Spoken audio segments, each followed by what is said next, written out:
Unbelievable! That is a dream goal! They found it! They finally found the goal they were looking for! What a finish that is! Do not scratch your eyes! This is really happening!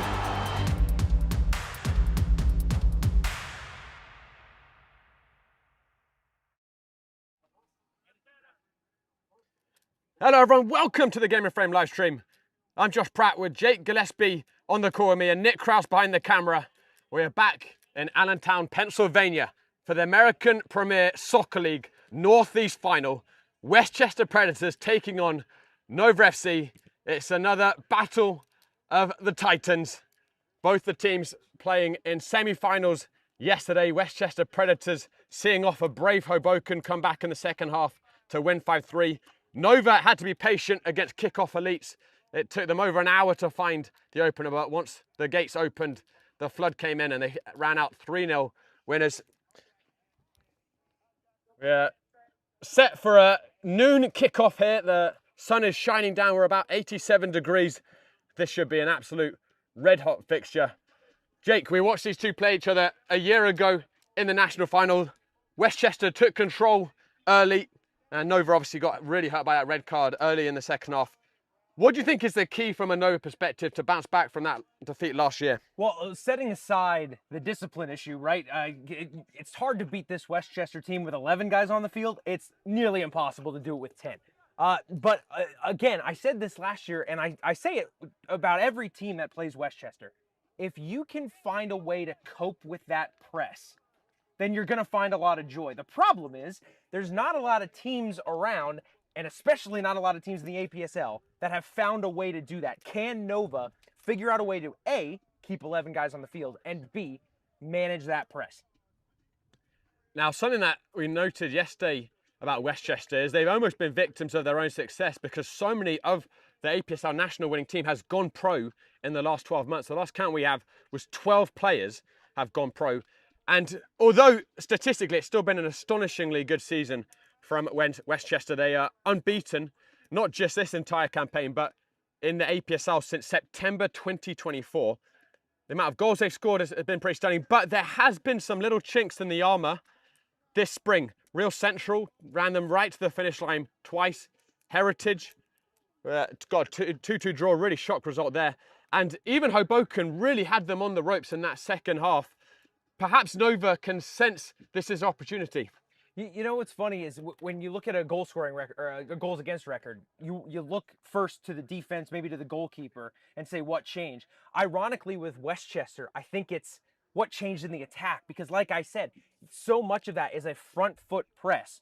And my mind snaps back, especially because of right where we are right now, to Dylan Lacey. Dylan Lacey was just an energizer bunny of a player for Westchester. You take away a work ethic like that in that press, all of a sudden there might be a little bit more space to operate for these opposing teams. They find a little bit of room in behind, and that's how goals get scored on this Westchester team. Not necessarily because the back line's gotten weaker. It's just maybe some of that insane amount of work ethic has, like you said, gone to the next level. So can they replace it here at Westchester?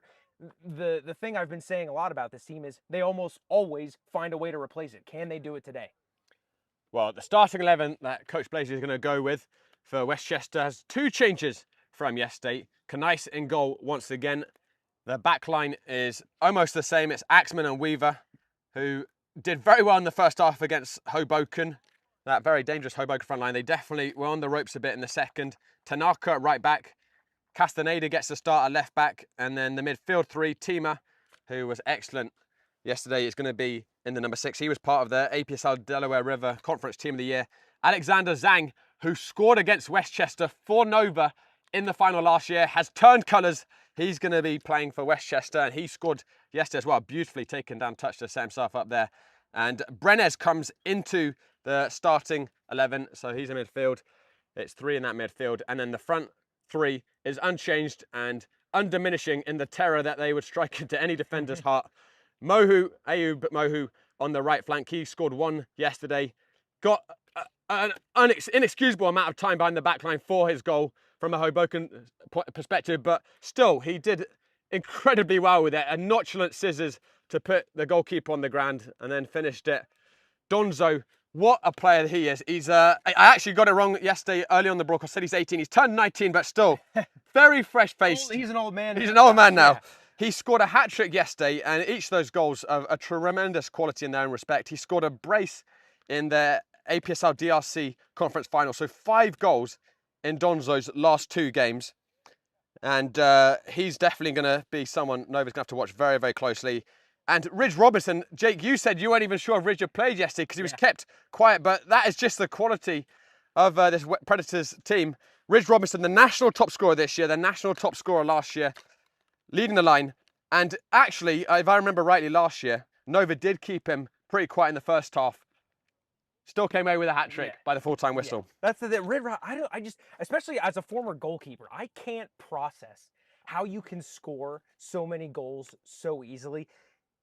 33 goals in their APSL regular season for Ridge. And keep in mind, they only played 22 games.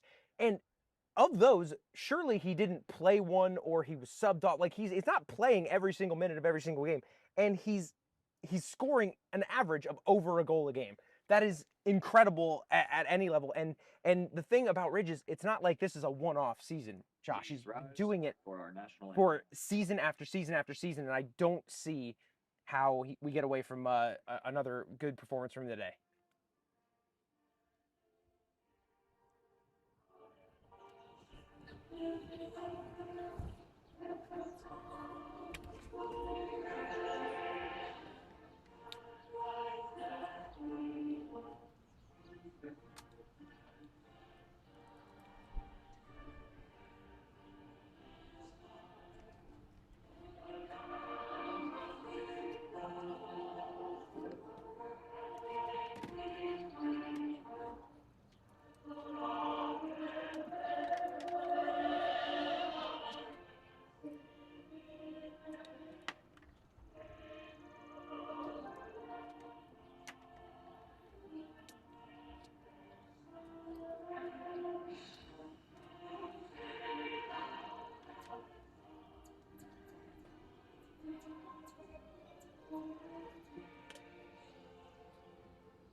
The skippers today will be, of course, for Westchester, Ridge Robinson. And these Nova numbers just a shade tricky to see. But it looks as if it's going to be Ishmael for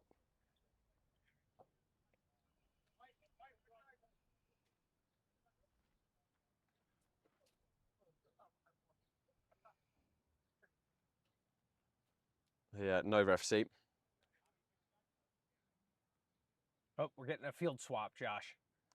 So the sun is shining somewhat behind us, but I suppose Jake's probably shining more to the left side as we're facing the field at the moment. Yeah. And presumably, as the day gets later, the sun's probably going to get further overhead.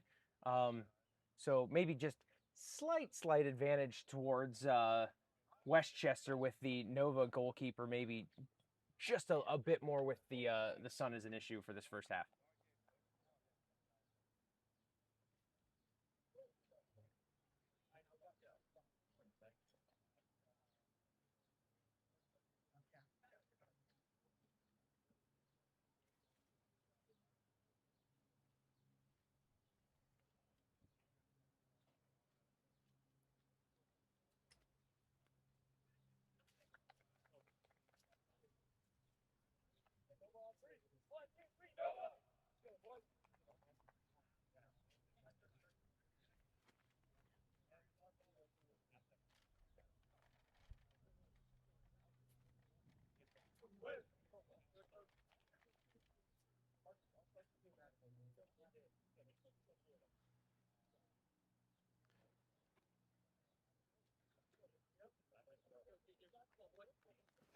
Jean-Philippe will kick us off it.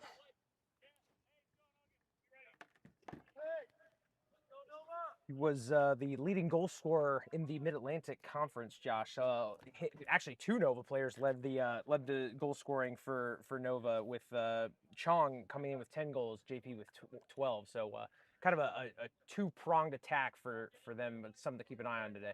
We'll get our Nova lineup to you in a second, but we're off in the APSL Northeast Conference Final. It's Pennsylvania's finest against Virginia's finest.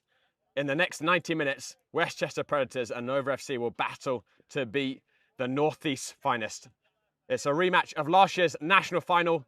Predators took control early in that one and never really looked like giving up. If you're Nova, Jake, the first priority has to be having control in these first 15-20 minutes, ideally not conceding, of course. Right. And honestly, the sad part when you're playing Westchester is not conceding is controlling the game. They are going to put you under pressure early, as you can see this ball over the top here already. It's a matter of, can you keep the ball as these white shirts descend on you like they're doing right now. Look at this, 3, 4 white shirts surrounding in their attacking third. Nova's defending third. It's so hard to keep the ball. And already a lot of pressure being put on Tillehun. So our Nova starting 11, Panton in goal, AJ Schetter and Tillehun, the centre backs, Rabush at right back, Volke, who scored Nova's opener yesterday. Let's just hang on a second. Here they come, the Virginia side. Defoe, who also scored yesterday, finishing a wonderful counter-attacking move, one into the other in less than 10 seconds. So we'll just finish this Nova starting 11. Radke as the defensive midfielder. Lajibi and Ishmael, the centre midfielders. This man, Jean-Philippe, is leading the line. He's looking to turn. Jean-Philippe nearly squirmed into the corner. Canais gathering the seconds.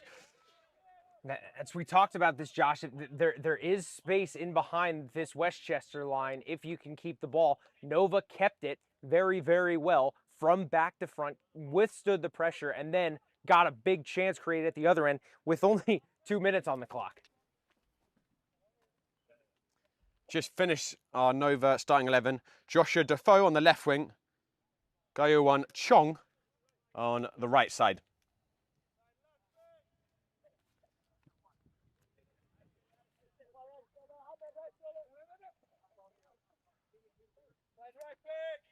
That'll be concerning from a Predators perspective, though, won't it, Jake? Just how easily Jean-Philippe was able to turn in the penalty area.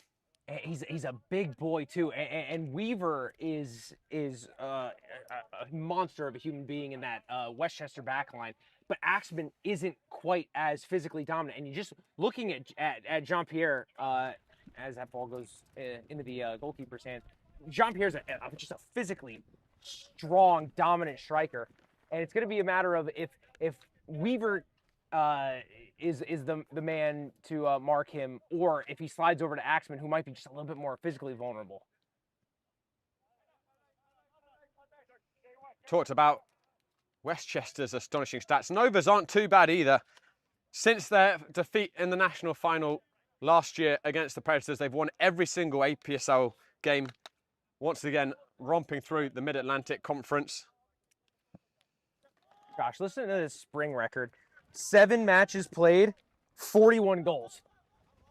That is dominance, as JP went into the box there and had that kicked out of bounds. But yeah, 41 goals in 7 games. I'm not a math major, Josh, but around 6 goals a game, that'll get the job done, get you to the top of the table.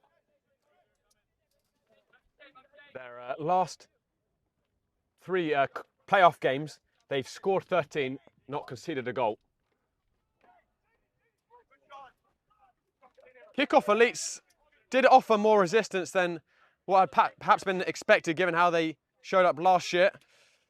As that's driven in, dangerous ball, diving header, bounced into the ground by, I believe it was Defoe at that back post. It was Joshua Defoe, and that is a huge chance there, Jake, to open the scoring. And you know, that was the right technique to try there. You very, very rarely see a ball headed into the ground like that clear the crossbar. And I mean, it must have been inches over that bar. And hopefully both of those players are okay. There was a collision there in the end, but huge chances. I think those two chances are more than Nova created all first half in last year's final. Two good chances for the Virginians in these opening minutes. Alarm bells may be ringing slightly for Westchester. It was Guy Wong Chong who sent in that cross, beautiful delivery in.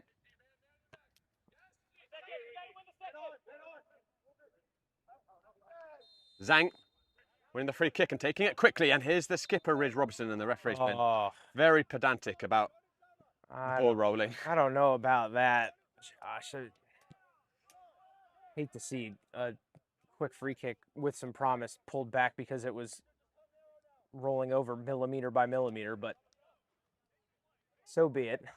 Tima towards Robinson. He was looking for an inside run from Donzo, who wasn't thinking on the same wavelength as the veteran centre forwards.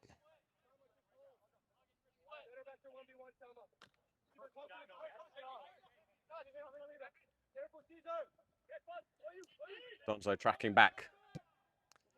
I spoke a little bit to Donzo off air, Jake, before we interviewed him, and he told me in terms of playing in an organised soccer setup, he's basically had nothing. He's played a little bit of travel soccer, maybe a year or two, late into his teens, and same with high school. So he is entirely a product of whatever you pick up football, street football.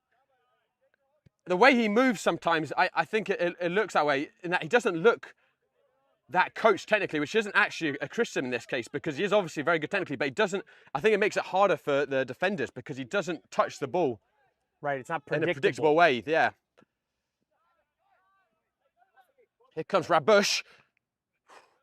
You notice, Josh, the Westchester likes to activate both of those outside backs and invert them, and particularly for whatever reason down this left-hand side, Nova's finding a ton of space in behind that left back area, and of course it's Chong who's playing that right winger position for Nova, who's finding all that space, and of course 10 goals for him on the campaign, so he's no stranger to those attacking spaces.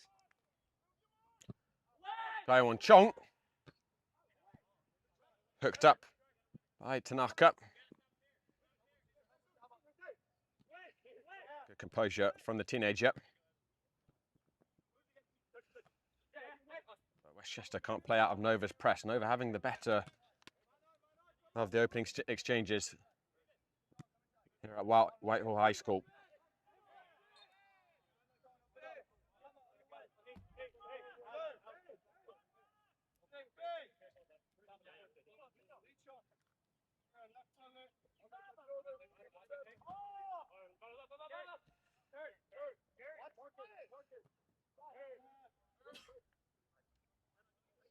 Brenners.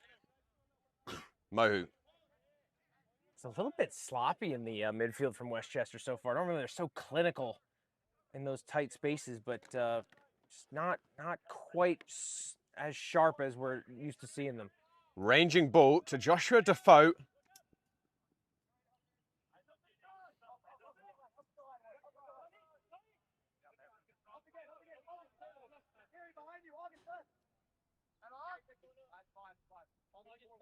Telehunt. Shetter. That will come all the way back to Ganice. You saw Weaver there kind of double teaming Jean-Pierre with Axtman, and that's going to be a key today, because as we talked about, he's a big physical presence in there, but very few people out physical Jake Weaver. So if Jean-Pierre keeps trying to set up in the middle there, I wonder how much success he's going to have.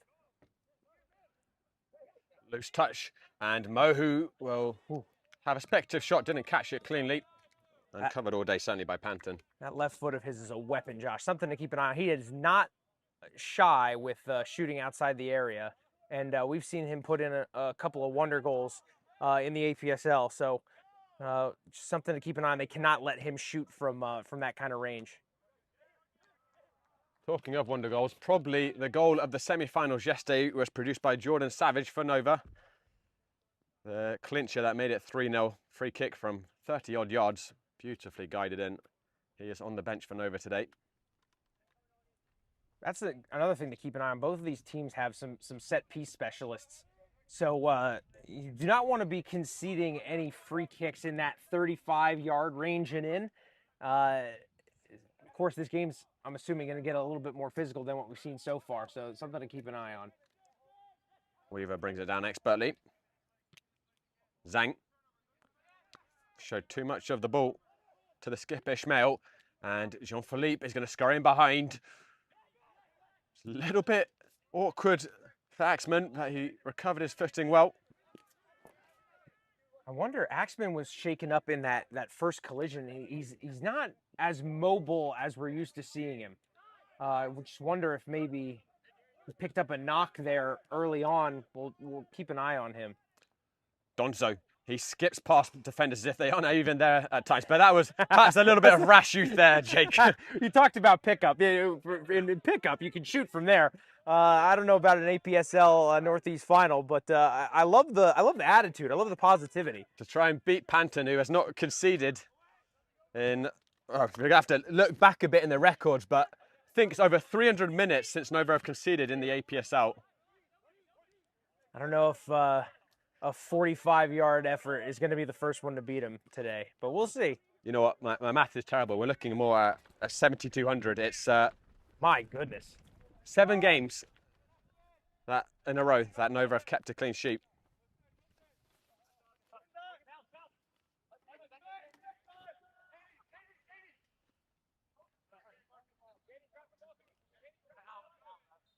Intricate touches by Tanaka, but couldn't keep it in.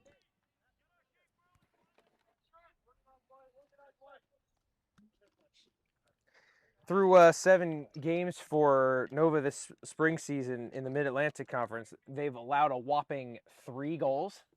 So to your point, that back line, very, very stout.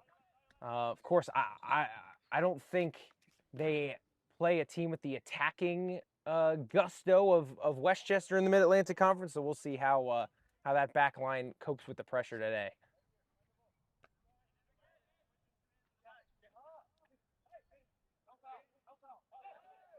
There'll be a throw in for Nova.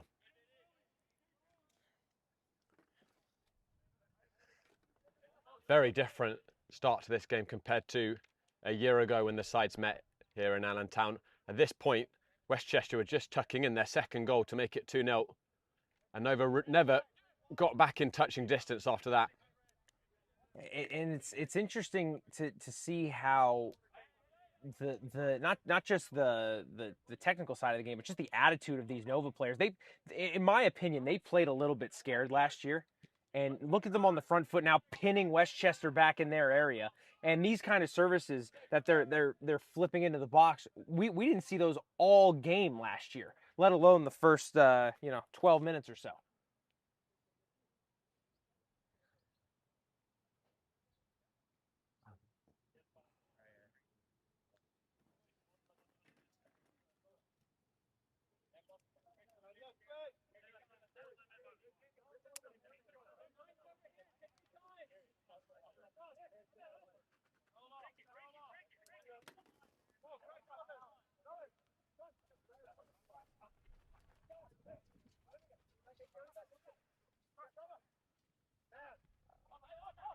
Uncharacteristically loose by team up.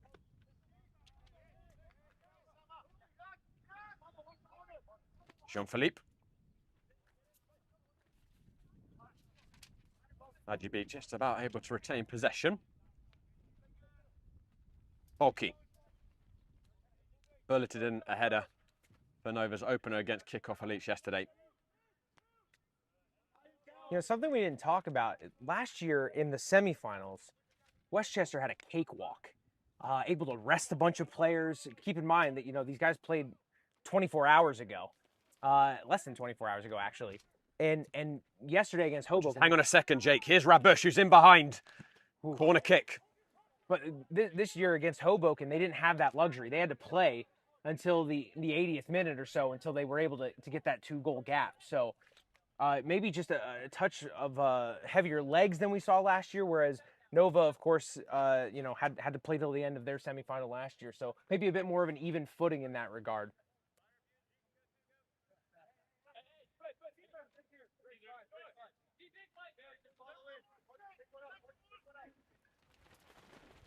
Lajibi to deliver the outswing up. Lots of pace on the ball, headed out comfortably enough by Weaver. Lajibi will get another crack at it. Another testing ball. Another Weaver header. Radkeep. Ball keep. And hoofed clear. You just Nice saw it. lacquer. You just saw it there. They're not going to find much success with lofted balls anywhere near number 17. Jake Weaver is a massive human being, very, very good in the air. And if they're going to want to play those whipped in crosses, they have to steer it away from number 17.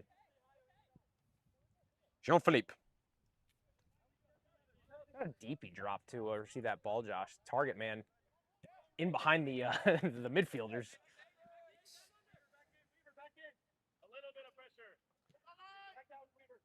Sent back towards Jean-Philippe.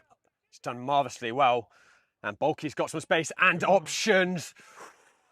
I think Defoe was just a little slow on the take-up there, Jake. Yeah. But nothing wrong with that cross. There was space in behind there. Weaver was second to that ball if it was just a bit, the run was timed a bit better. Donzo is cooking. It's Ridge Robinson, the national top scorer Robinson. And Donzo taken off his toe. Two massive tackles on either end. One for Weaver on for Westchester.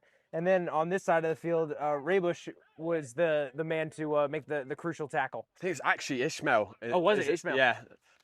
Who got a slight toe in it. It looks like we are in for a very finely balanced final though, Jake. It's refreshing after last year. Again, we got to keep 11 guys on the pitch for each squad, though. Mohu. Ridge Robinson's in behind. Ridge Robinson, surely. Yes! Of course. 1-0 to Westchester Predators. The APSL national top scorer strikes again. It's his 4th goal in the last 2 meetings against Nova. His 34th of the 25-26 season. And Predators take the lead 17 minutes into the final. Here we are talking about how finely balanced it is, and that we forget that Ridge Robinson is just chaos for opposing teams. That was one ball in behind, touch gets around the last defender, and surely when you have a guy as clinical as Ridge Robinson, he's not going to make a mistake on that finish, and buried it in the top corner, by the way, from close range. No mistake there, 1-0. The timing that he does everything as well, Jake, is incredible, because the timing of that run, he got it in there to perfection. And as you said, the finish, he buried it, and he took his time with that too. Didn't snatch at it.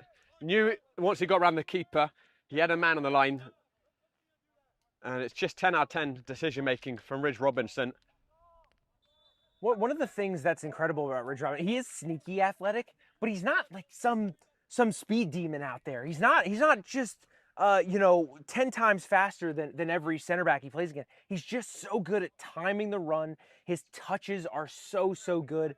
And just, again, the finishing ability, he just makes it look so easy when it's so difficult to do. Even on that one, when he had some time and space, they said, those good strikers say time to think about it can be a challenge. He had a lot of time to think there, and still, just no mistake.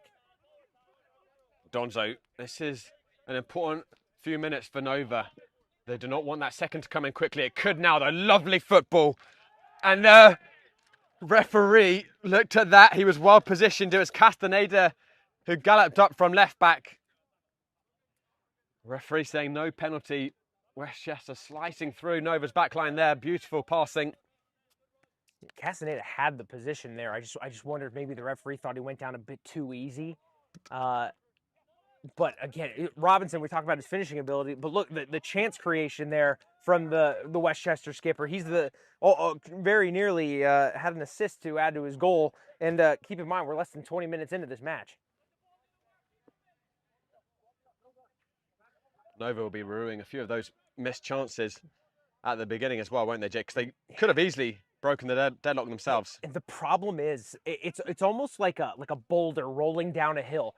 You give Westchester one chance, they take it. Now there's more confidence. There's more urgency in the press, and it gets harder to cope with it. It's one of those things where, to your point, if you don't score on them in those first 10 minutes or so before they're settled, it presents a really big challenge.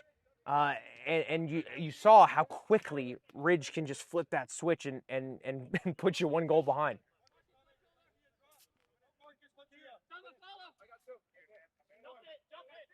Radke helps it onto the left back, Bulky.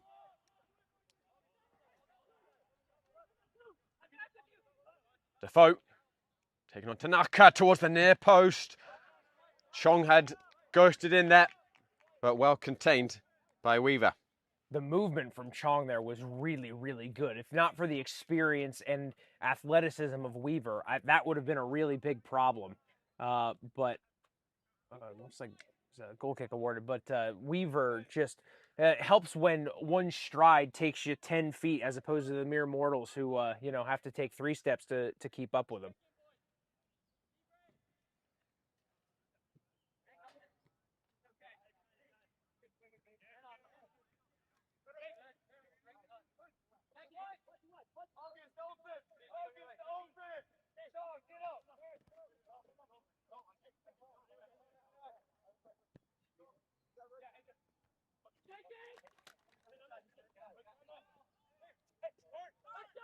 Ridge Robinson. That pass showed a little bit too much to RGB. Look at the white shirts just surrounding him. Mohu with a pirouette. Ridge Robinson. Mohu on his overlap. It's Mohu. Teases it towards there's the 6-yard box. Too much height on it. There was 1 white shirt in the box and 6 pink shirts, and he almost picked out the 1 white shirt. Philippe laying out a howl of pain. The referee not buying it. Alexander Zhang. Westchester with a pep in their step after Robinson's open up. And Giordonzo. A little foolish from the teenager, but he'll get it back with the help of Tanaka. And Donzo covering a lot of ground here. Just so much confidence from the young man. Doesn't always get it right, but never afraid to take on defenders in 2s and 3s. And you know what?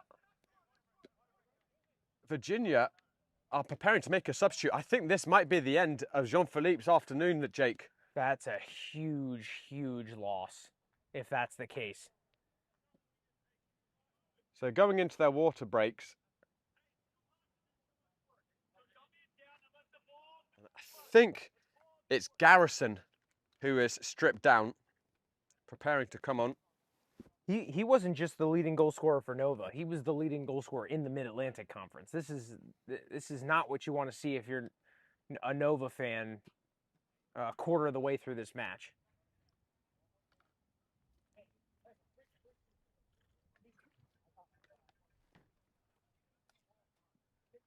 And you spoke about it earlier, Jake, the fact that almost all these players have played less than 24 hours yesterday before this game.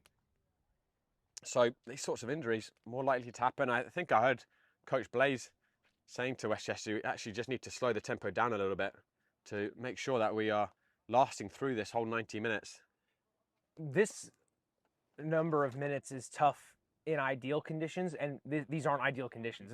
87 degrees is the ambient air temperature, but if you've ever played on artificial turf, I mean 10, 15 degrees higher than that on the turf, there's no shade to speak of on this pitch. It is wide open, exposed like a frying pan out there.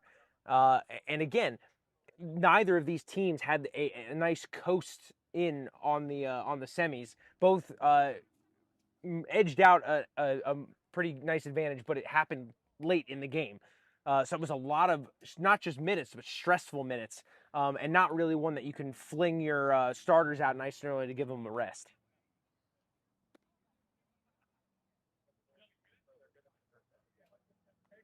So that change has been made.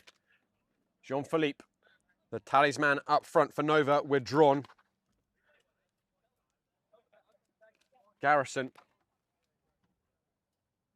on in his stead.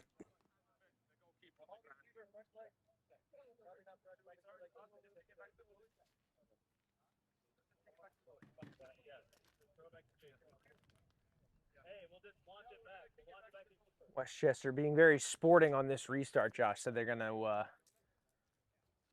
push it back to the Nova goalkeeper after Nova put the ball out to have Jean-Pierre looked at.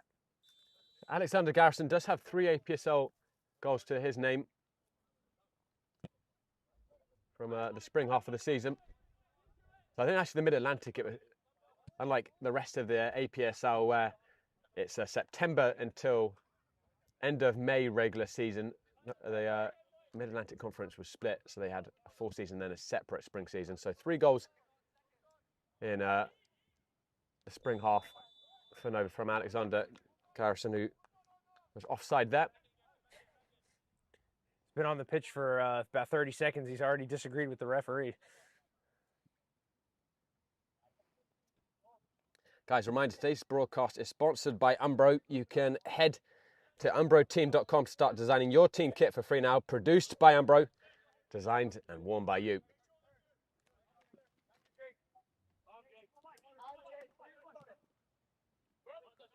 Castaneda. Donzo, lovely back heel. Castaneda can run at AJ Shetter. And AJ Shetter marshaled him really well. Used all his bulk there, Shetter.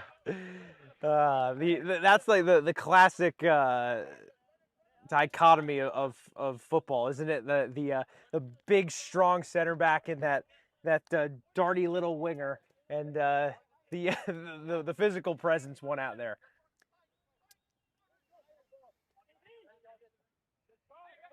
Defoe and Tanaka tussling, and there was, well, I have to say, initially I thought perhaps it was Tanaka who was impeded. Oh, yes, he was. Yep, the referee pointed the wrong way. I think. Yeah. Team up. Weaver. Well, it's a somewhat unstable start from the defending national champions, but Ridge Robertson's goal has certainly settled them down, and they are on top here in Allentown.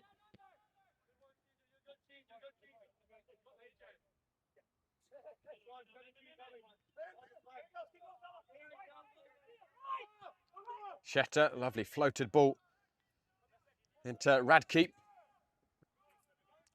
Chong. Castaneda watching him carefully, and you do have to watch Chong very, very carefully. With Jean-Pierre out, Chong is really the danger man for Nova. And he, unlike Jean-Pierre, doesn't have to necessarily deal with Jake Weaver directly, which is beneficial for Chong. Chong's going to head that inside. Oh, excuse me, it's Rabish who's trying to head it into Chong. Intercepted. Donzo, lovely feet, but it ran it out. He is fun to watch, though, isn't he? Got just about every trick in the book already at this young age. Searching ball in behind. Weaver does well. Teamer. I think perhaps the best bit of footwork Donzo has done this weekend was when he won the penalty off of Kobe McGregor right before half-time yesterday. I think some felt that penalty perhaps was a little dubious in terms of how much contact was actually applied on Donzo, but he's certainly got Kobe McGregor to hang out his leg and certainly skipped right by him with some exquisite footwork. One of the scary things for a defender as well is that, you know, there are players that are super technical and tricky, and that's tough to cope with. But then on top of it, Dons, we haven't really seen it yet today, but he is rapid. So when you have that combination of footwork and speed, it just becomes so difficult to deal with. And especially down the wing, too, there's more space out there. It's tough to cope with. Ladji B. That's a lovely ball. Garrison brings it down. His first touch took him wide. Chance has gone for now. Ishmael. Ladji B. He's got quite a right foot on him. Comes on the edge. Miss hit by Radke. Came at him quite quickly, to be fair. Donzo, this time the back heel doesn't pay off. Bulky comes away with it. And he's done really well there. Bulky, it's tight on that far side. Westchester will earn themselves the throw-in. Donzo, too, just there showed a bit of maturity. That was a 50-50 ball, and you were almost just waiting for him to go flying in on that. But I think he realizes that winning the ball there isn't as critical as him, you know, not being on a yellow for the next 60 minutes or so. So the teenager is showing a bit of composure in that moment that I think is beyond his years. Ridge Robinson. Zhang.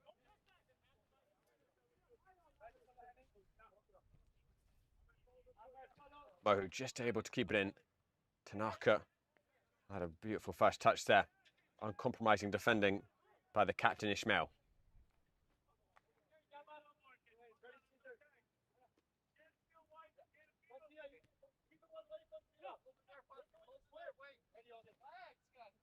Telehan looking direct.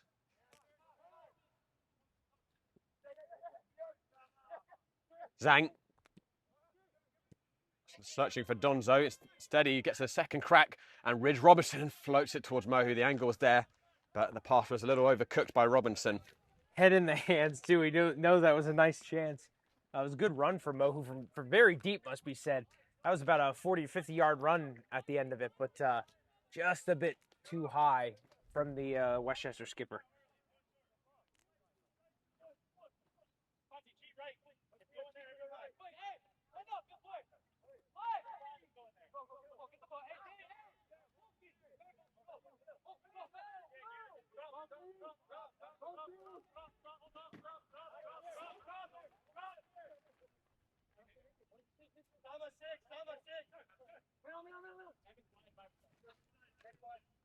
Radke, it's worked out wide to Rabush.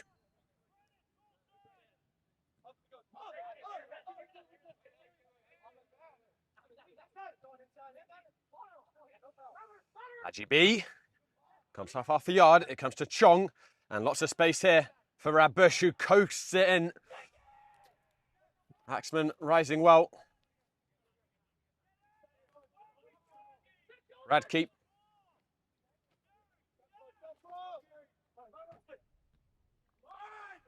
Rabush again. Rabush, the footing was lost by Castaneda, and Rabush didn't really punish him for that.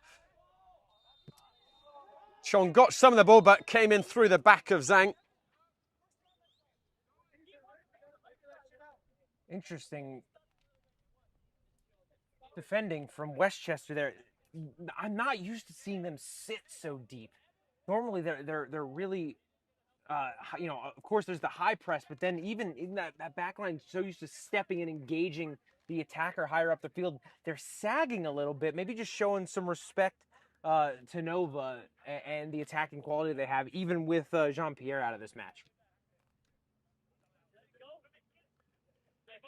Does perhaps alter their calculus a bit for how Nova attack Westchester, and that they can't do the direct balls as much to Garrison Cannon because he just does not have the physical presence of Jean-Philippe. Right, and it's just, it was even going to be tough for Jean-Philippe with Weaver back there, let alone Garrison, who's much smaller in size, obviously. So I feel like it's going to be a much more, you know, maybe, you know, over behind the back line, kind of like in this ball right here.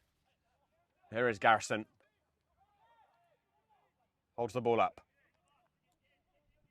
Bulky. Big shout from Ganais.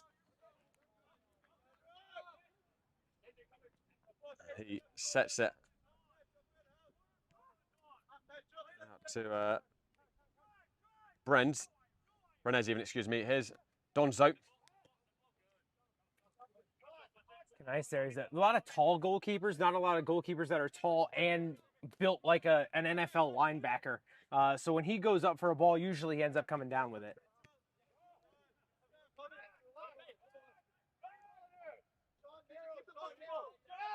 Chong. Good covering by Axman. Lajibi. Bulky. RGB again. Chong. Rabush.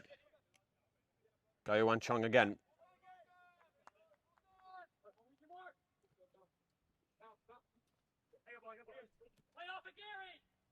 Feels like these last 5 minutes, Nova have started to get some control back over the game again, Jake, in terms of possession, testing this Westchester backline again with some balls into the box. I also wonder how much of it, though, is Westchester sagging. Like, I mentioned it before, I'm not used to seeing this many white shirts, like, packed into a defensive formation. Garrison touching it past one centre back, and then Chong nearly twisted Castaneda. Ridge Robinson back there doing the dirty work. And that ball has stayed in. Chong. Lajibi. Radke. Cultured ball. Flag stays down. Bulky back to Defoe. Lots of white shirts defending the area. It's a very low block from Westchester. That's clever from Lajibi. But up to it with the anticipation was Tima. He's so good at that. There aren't many players that defend like a center back and pass like a number 8 or a number 10. Tima's one of those rare players, and it shows why he was named to the APSL Team of the Season this year. Chester drives it forwards. That really could have bounced anywhere. I'm not sure who that came off of last, but whoever did, I don't think that was an intentional touch. Yeah, and it almost looked like the Nova player might have given up on that ball. If they would have kept running, I wonder if they would have gotten on the end of it, but I think they might have just assumed one of those guys going up for that challenge would have headed that straight up, but took a little nick and could have been interesting.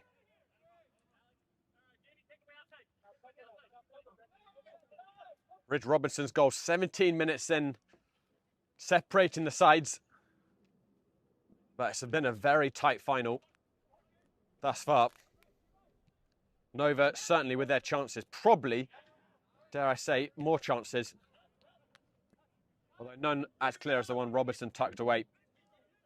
Castaneda, he's looked very useful at left back. Zhang. What an excellent tackle by Defoe. All ball there, too. I love that no call. Just foot straight to ball there. Garrison has got Axman a little bit isolated here. He's got Lajibi with him. Axman stuck very closely to the centre forwards. There'll be another Nova corner. That's the situation you'll find with how high Westchester press. They end up their center backs in a lot of these 1v1s. And so they've become very good at 1v1 defending because they are so isolated at times. Lajibi has been very testing with his delivery so far. What can he cook up this time? Swung in with pace. I think nothing wrong with that delivery once again. It was more just the distribution of the runs. Bending into the edge of the 6-yard box at pace. But Weaver there to meet it. Robinson. Donzo.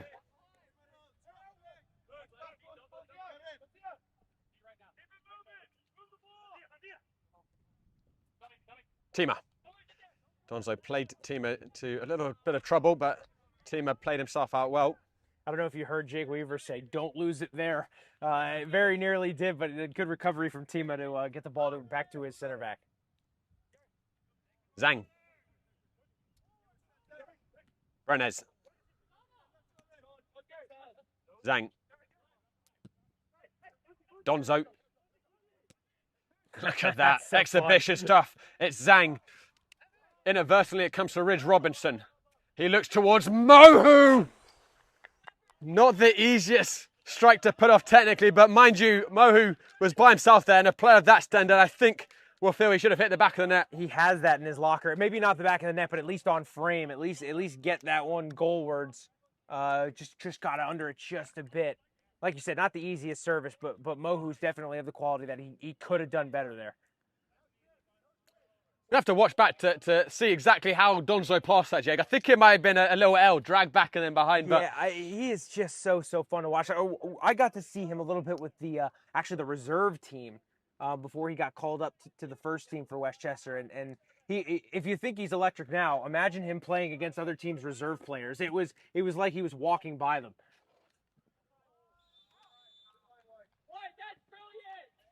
Westchester have truly found a diamond in the rough, and he is shining very quickly. But I think a huge adjustment for Donzo has been just getting used to organised football and playing in a team. Because you can imagine if he's playing pickup, whatever it was, street football, with his ability, probably didn't need to pass the ball a lot. I'm sure he didn't have to worry about positional.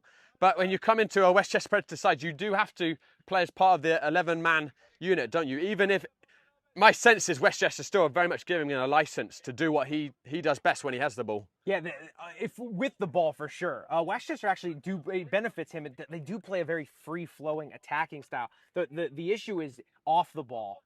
The skipper. Let's see how this plays out for a second, Jake. Badger B gives it back inside. Radke flies into the hands of Nice. Second save and a third. Well, Knice really making amends there for initially a poor bit of distribution. Radke will be, I think, pretty disappointed that first strike he didn't test Knice a little more. But the second, it was fingertips. It was funny, the first chance was better from the attacking perspective, but the second effort was actually closer to scoring. Every inch of Knice's frame needed for that second save. And just to put the cherry on top for the Westchester goalkeeper, able to hold it on the third time of asking. That was pretty impressive. For a big man, got up quickly, very sure quickly. That's so much of goalkeeping is just that. There's so many goalkeepers can make that first save. It's the second save that really separates you know your average fair goalkeeper from a stellar one, and that second save was proof that that they found a good one in Knice between the sticks.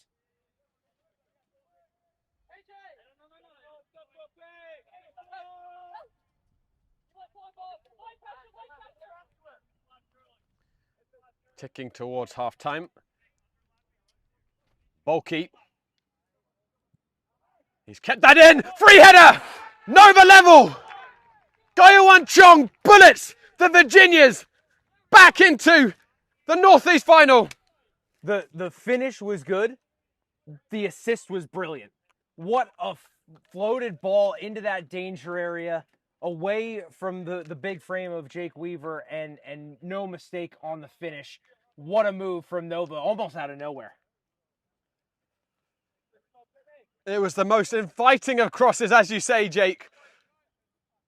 And Gaiwan Chong sees the opportunity with both hands and a very meaty head.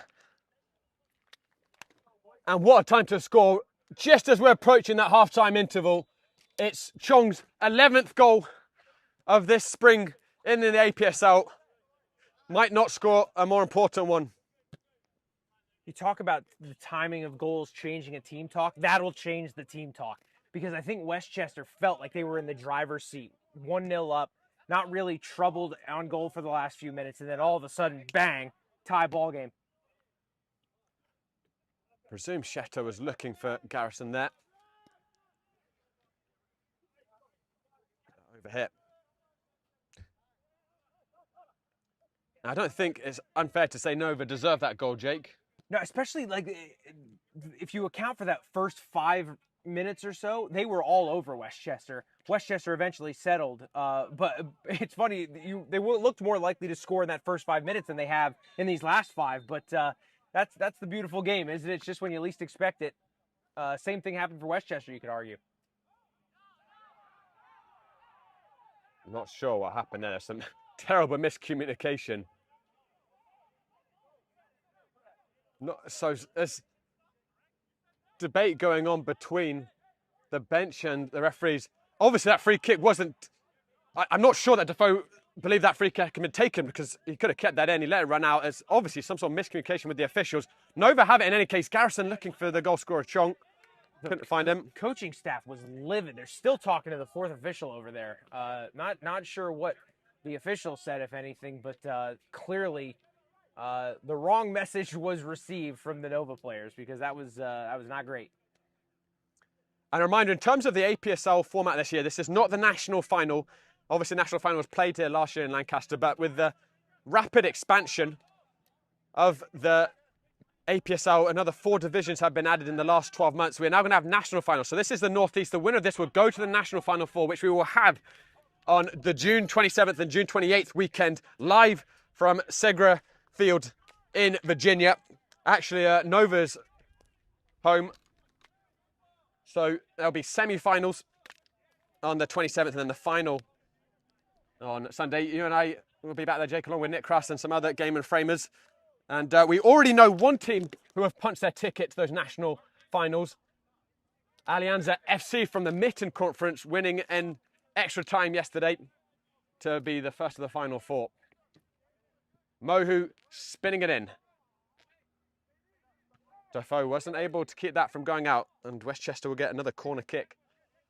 Yeah, excited to see the quality of the other branches of the APSL. Obviously, here with Game and Frame, mostly just focused on the Delaware River Conference, and then up in New York as well. But it will be fun to see some of these teams from around the country come to DC and show what they're made of.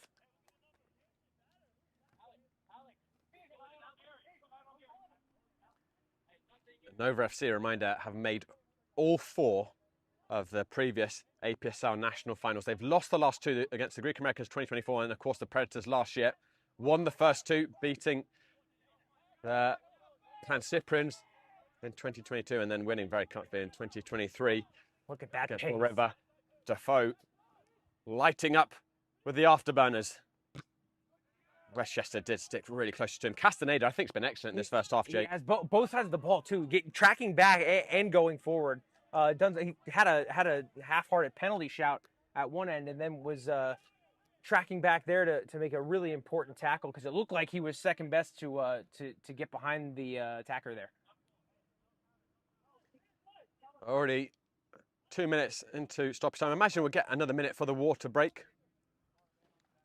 Adjibit trying to wriggle through. Axman doing well to show that ball out. Now, just have a look at our benches on the far side, Jake, because again, with these teams having both played yesterday, those are going to come into play certainly. It looks like Westchester have 6 and Nova, I think, 6 as well.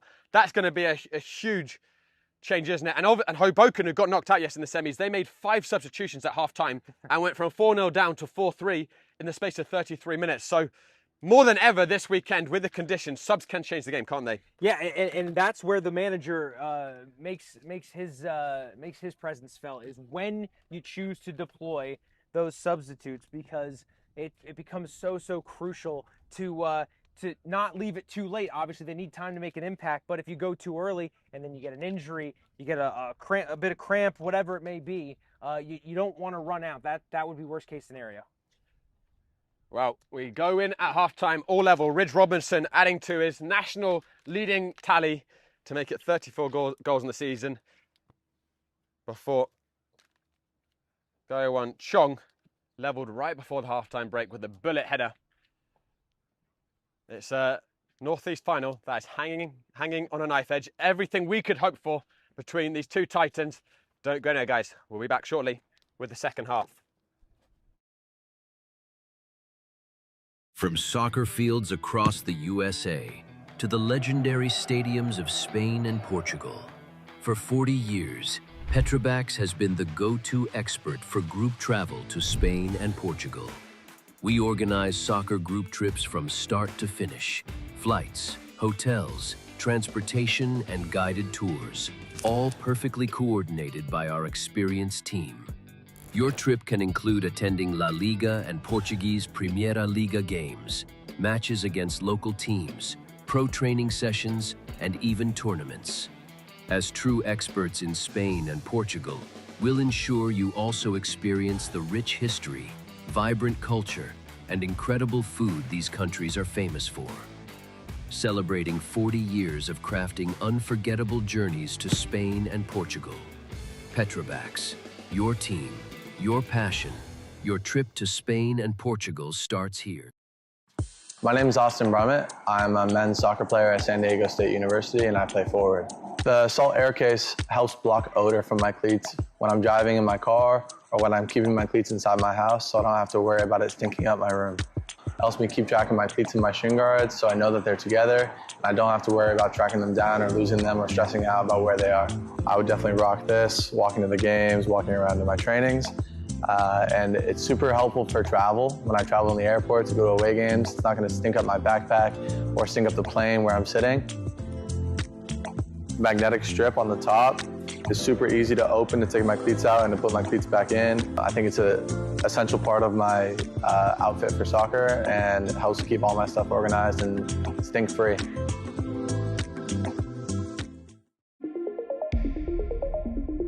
A quality highlight reel is crucial for college and pro recruitment.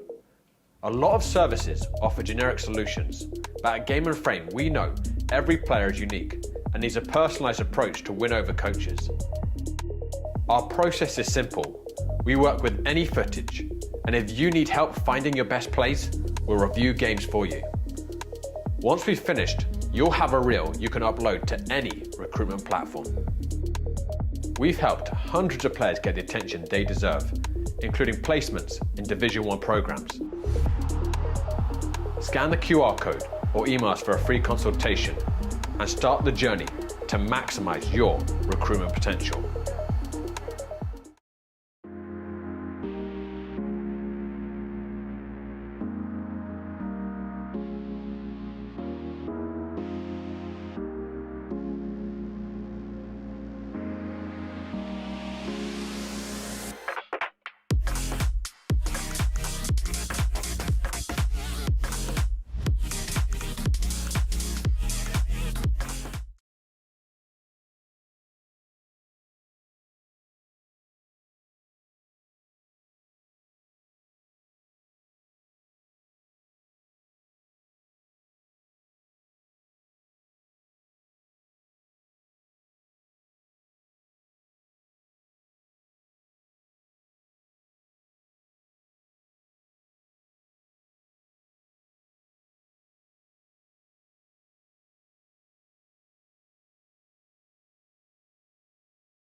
Hello everyone, welcome back to Allentown, Pennsylvania.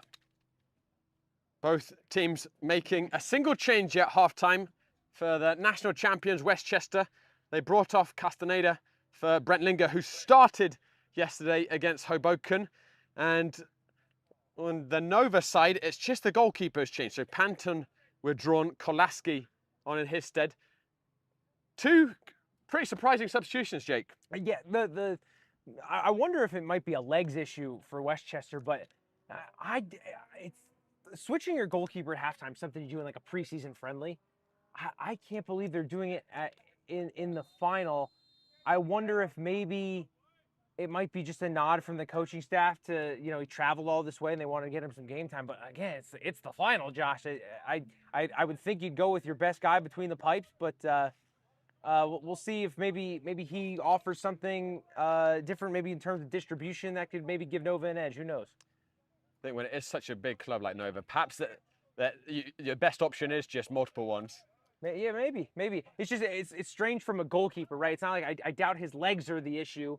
And as a goalkeeper, I always found it really tough to come off the bench, just because mentally it's such a focus on the mental part of the game for a goalkeeper. And when you're not in the fire in that first half and you're coming off cold, you just wonder how quickly he can adjust. Tima. Renez couldn't find Zhang. The teenager Donzo, who had some lovely touches in the first half. Radke. Defoe. Lots of options for both benches to call on as the game progresses. Reminder, we are sitting about 87 degrees. That turf is baking, and it was the same yesterday. Interesting thing to consider, Jake, is obviously Westchester had more time to recover, about 3 hours more than Nova, but they had the earlier kickoff. They had the 4 p.m. in the sun. By the time Nova kicked off, it was already in shade. Does that favour perhaps Nova just because of the heat factor? Yeah, it almost feels to me. Donzo! He caught that one, Jake. He really did. I was traveling. It would have been interesting to see if he could have kept that on target. If as I said, the substitute goalkeeper would have been able to get across. I think Koloski had it covered. Yeah, looking at the dive. But yeah, I kind of think it might just come out in the wash there. The extra time for the legs to recover as opposed to playing in the heat. Again, I think it's more telling to me that neither team really had an easy semi. Last year we saw Westchester in particular just kind of coast through their semifinal, and we saw that play out in the final, how much it helped them. That advantage isn't there today.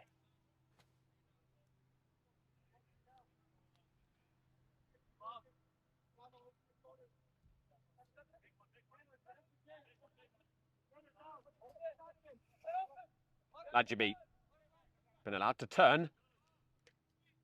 Couldn't force his way past multiple white shirts, and Timo will get the free kick.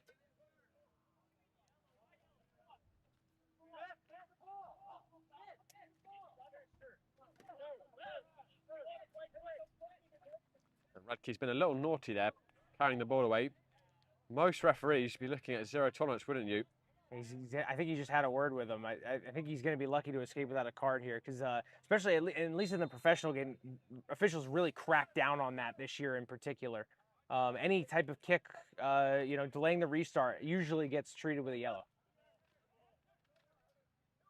Ranging ball by Weaver towards Brent Linger, and Brent Linger will get the second, and it's going to be a free kick in a really promising position for Westchester. It looked like he got the ball there, Josh. I'm not sure how much of the tackle actually hit Brentlinger, but referee obviously has a better view than we do up here.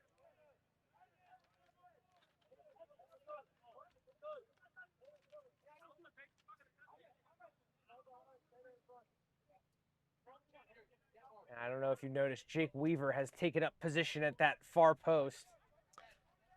So it looks like Nova actually have someone close to him in height, at least. Yeah, Tillahun, who they put on him. He's a big boy.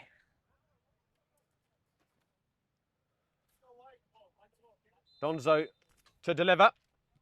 Sends it towards the frame, and it was a little awkward for Klaski, coming at some decent speed, but kept it to himself. Yeah, safe hands from the substitute. It's crucial as a goalkeeper to get that first touch and for it to be clean, and it was a little awkward, but it was a clean hold. Ishmael. Rabush. Searching ball towards Garrison.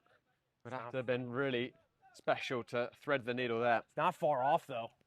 It was a small window, and he hit it. It was just maybe a little bit too much pace on it.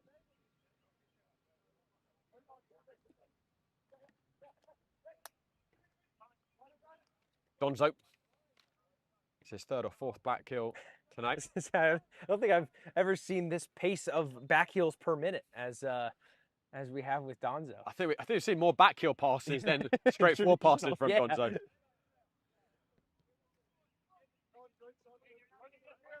I do get the sense that Coach Blaze and a lot of these experienced heads in Westchester really give Donzo that license because they know it's a big part of his game being a wild card. It won't always pay off, but for a player of his quality, you just need to play off once or twice. And as we saw yesterday, he can deliver. It's especially about what area he chooses to deploy it. If you're doing it in the attacking third, that's where I always say you have the license to be creative, be free.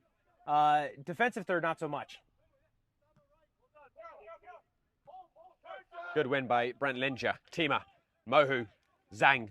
Westchester going through the gears, but Zhang was loose with the final pass. I mentioned it earlier. I didn't get to finish the thought. Donzo, Westchester has this license to be creative in the attacking third, but when they lose possession, so much of that press is about organization. And it's interesting to notice how Donzo's kind of integrated into that press. He's not obviously as sharp as like a Dylan Lacey from last year, but as you mentioned, a kid that's just kind of rolled in off of high school ball, off the street ball. He's doing pretty well. He's holding his own on that defensive press. Sure, a huge challenge for Donzo and for everyone around him is just to keep his feet on the ground as well, given what he's able to produce already at 19. 5 goals in the last 2 games against very good defences. And if he stays in the APSL, and hopefully we'll see him for many years, but also a few of us were talking yesterday about he might not be here for too long. He might be going to the next level, Jay. You could see it, certainly, couldn't you? He's a rare talent. Yeah, it's interesting because, of course, like, selfishly, we want to see him here in the APSL, but Westchester's just cranked out so many talented players into that next level, and with how promising he looks at 19, with very limited coaching. Imagine what a year or two under Blaze is going to do for his game, and then obviously you can't teach the speed, you can't teach the technique that he has. Yeah, the natural talent is extraordinary, isn't it? Because very few players who can beat defender like Donzo can, which just looks so easy. Right. And he's not just, going around the outside of them. He is leaving them for dead. He's leaving them in his wake. And that is something very rare, that even if there's other things you need to sort of work into shape with him. The shortcomings I see with his game are all teachable things, right? You can't teach a guy to be in the right spot at the right time. You can't teach a guy that speed that he has. You can't teach the technique, at least quickly. And he's got all those things. You can teach a guy pretty quickly how and when to press. Those kind of things are fixable for a coach. Renez. Back to Weaver. Tima. Mohu around the corner. Ridge Robinson. Mohu again. Oh, we might have one Back here. his shot! I think that was further wide than it looked from here, Jay. It's tough. The depth perception up here is not great, but from up here, that looked less than a foot wide, and the keeper was rooted to his spot. Nova playing with fire, giving Mohu that sort of space on the edge of the penalty area. Donzo, it's been a good start to this second half from the Predators. And that's interesting technique. Call that the dolphin dive tackle there. Just laid down and won the ball. I don't think I've ever seen that I think before. he did a twirl in the air as well. Doing some diving board. I think you get 10 out of 10 marks for that there, yeah. Chester. Oh, Mohu had so much room in that channel between the center back and the outside back, and they just chose the wrong ball there.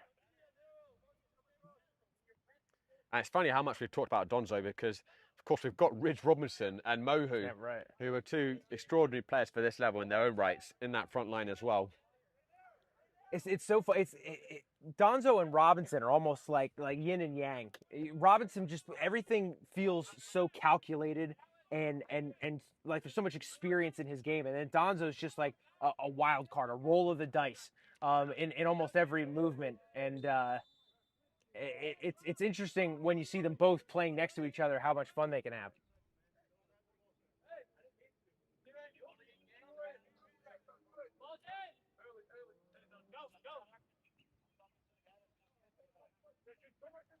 No activity on either bench at the moment.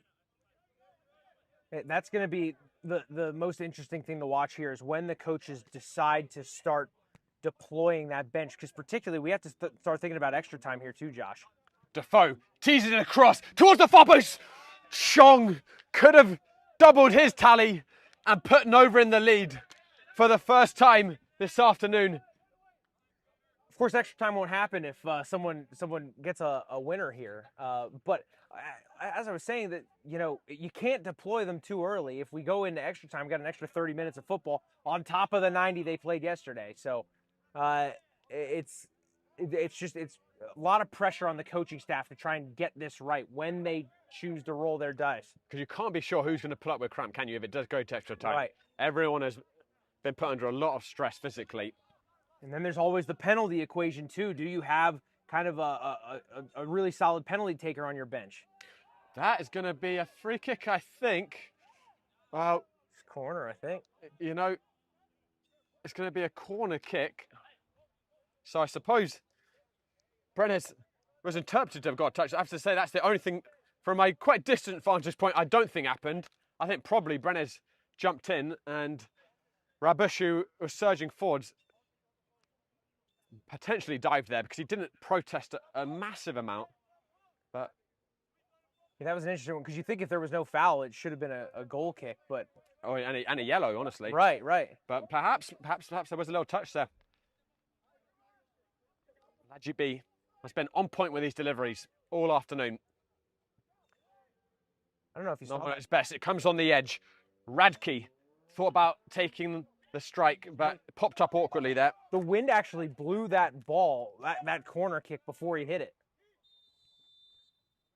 So it's actually rolling before it hit it. Yeah, it was interesting. The corner flag actually blew over. There must have been a wind gust, and the ball was moving away from the corner kick taker as he hit it. That was a strange one.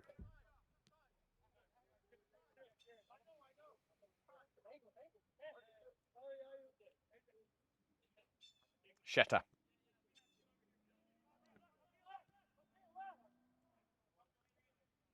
Chong.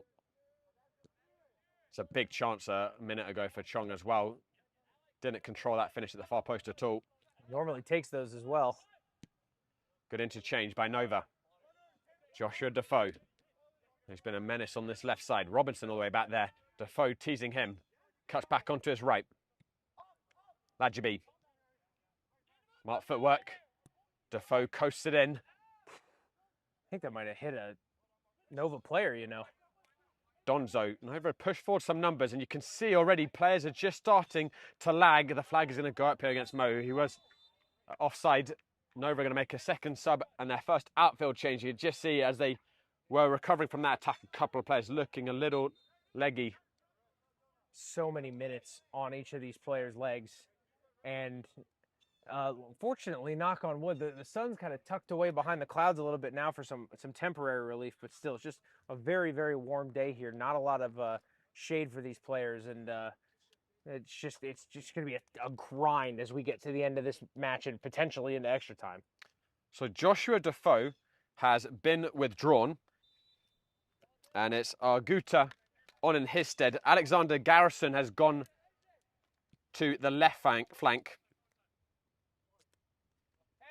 And Arguta is in the centre forward position now.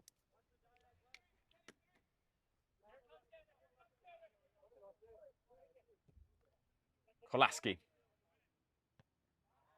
Brave header by Brent Linger.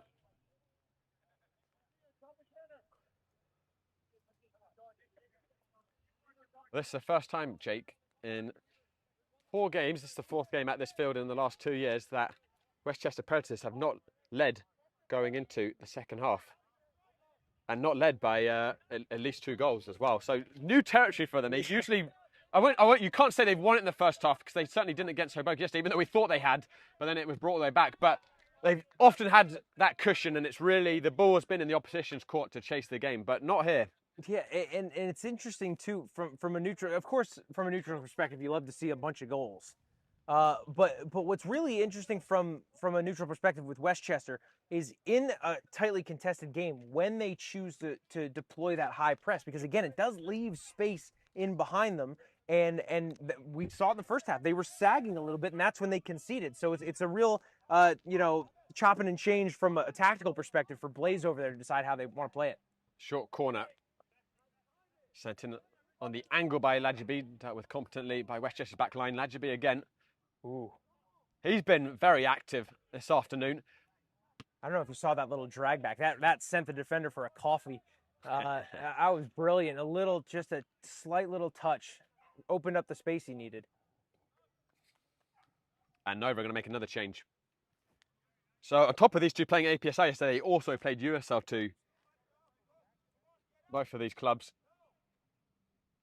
It's the beautiful part about the amateur game, as well as the curse, is that even when they might not have been scheduled to play, there might be a game that, let's say, half the squad was featured in another competition. So it's great that they play a lot of football and they get a lot of exposure that way, but also it just takes a toll on the legs, and it's just a lot of minutes for players that usually have other full-time jobs. They're not full professionals here.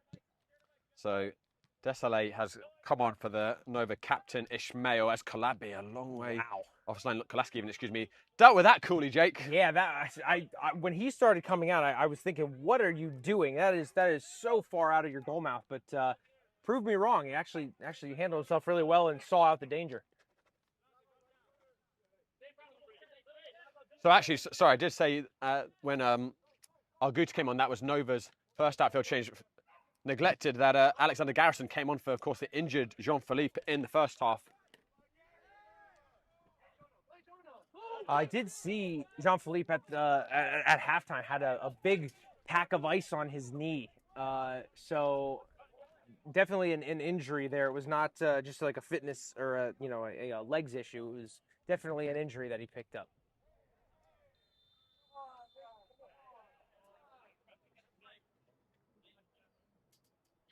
Fair play to the referee for keeping the card in the pocket for this match. I think he realizes that it's a final. There's going to be some physicality on display, but nothing. This is far from a dirty game today, Josh. It's certainly been good tempered, hasn't it? Yeah.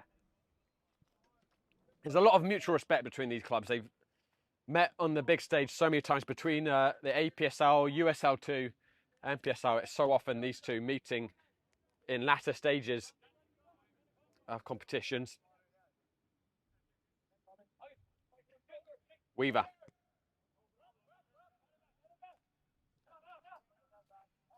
Well dealt with.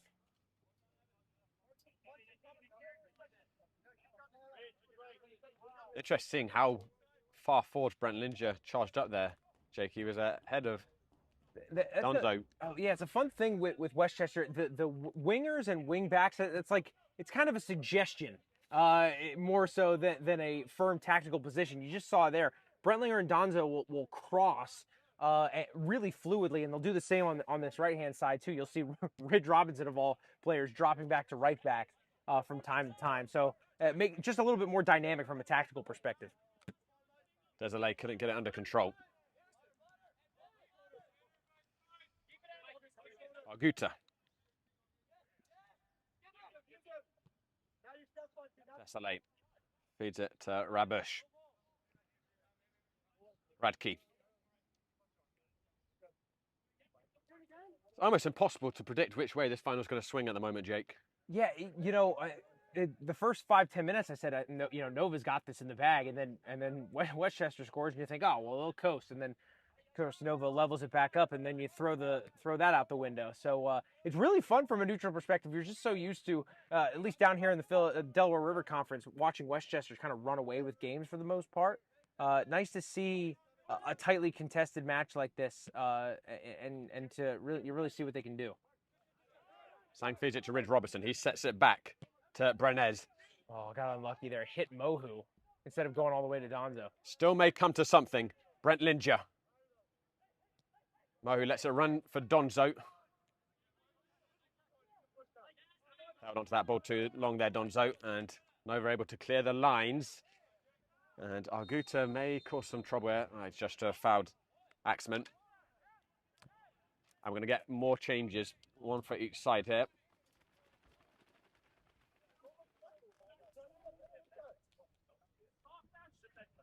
Axman was not happy. I wonder if he might have gotten caught in the face when they went up for that, because it didn't look like there was too much in it from a shoulder-to-shoulder perspective. I wonder if maybe an arm or an elbow caught him high. So it's Gary Zhang who's going to come off for the Predators, and Bulky who put in a brilliant delivery for Nova's equaliser.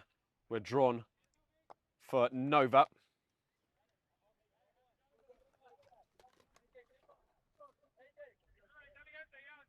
Looks like Mason Miller, who's come on for the Predators. Started yesterday against Hoboken.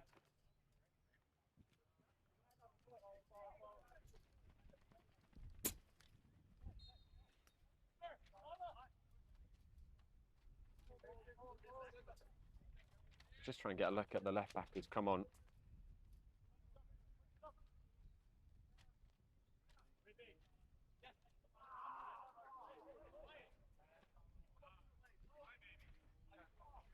Is Axman. Diagonal ball.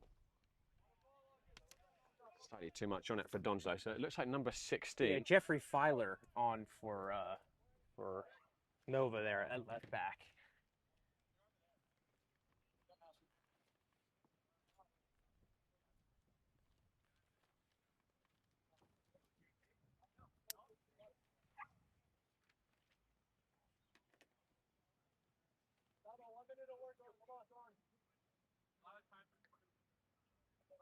Donzo had to run to the next county to go get that ball.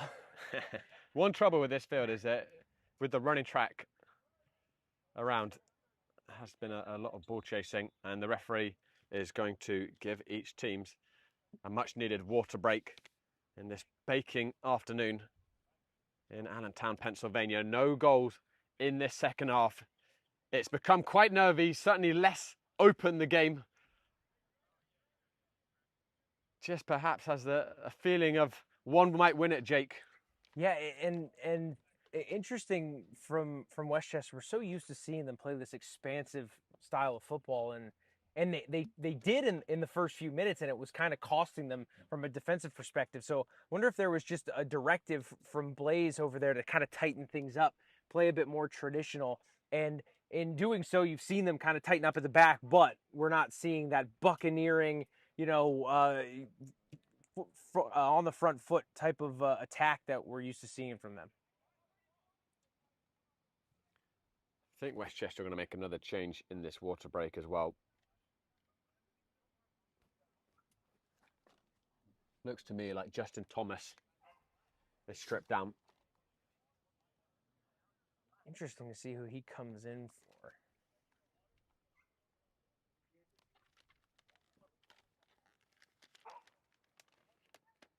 Came off the bench into the midfield yesterday. I wonder if maybe it might be Brennis. Could well be. Can't take off Tima, can you? If you're Blade. Oh, spoke too soon. So soon, Jake. It's a commentator's curse right there. Yeah. So it's Tima off and Justin Thomas, and again I think that's also in large part it's minute management. A lot played by Tima. I wonder maybe Brennis slides back to that number 6 spot. Looks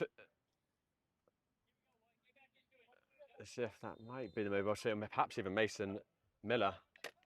Maybe a double pivot for them. Interesting to see. I was gonna say he's more of an attacking player is Yeah, he's certainly, Thomas so. has certainly gone into that number 10 position. Yeah.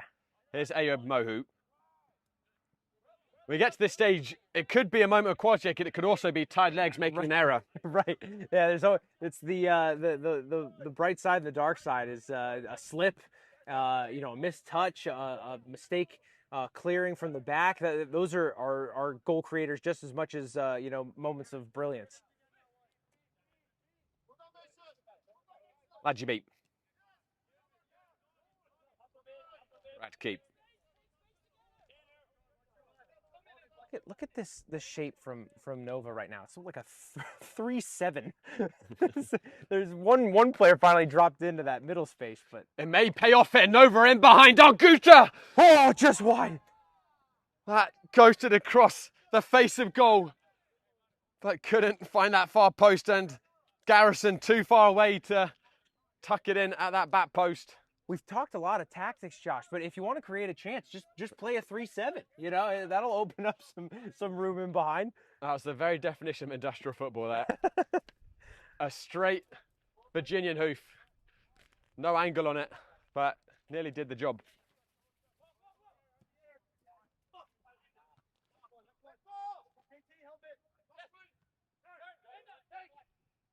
Brenner. Miller heads it out to Brent Linger. Bush charged forward, couldn't keep it in. Quality of the game has certainly dropped, and again, I think you can only attribute that to the minutes everyone's been playing in this heat this weekend. And just think about the amount of ground covered in that time too. Again, neither of these teams really, are a slow build kind of team. It's a lot of direct football. It's a lot of passes in the half space.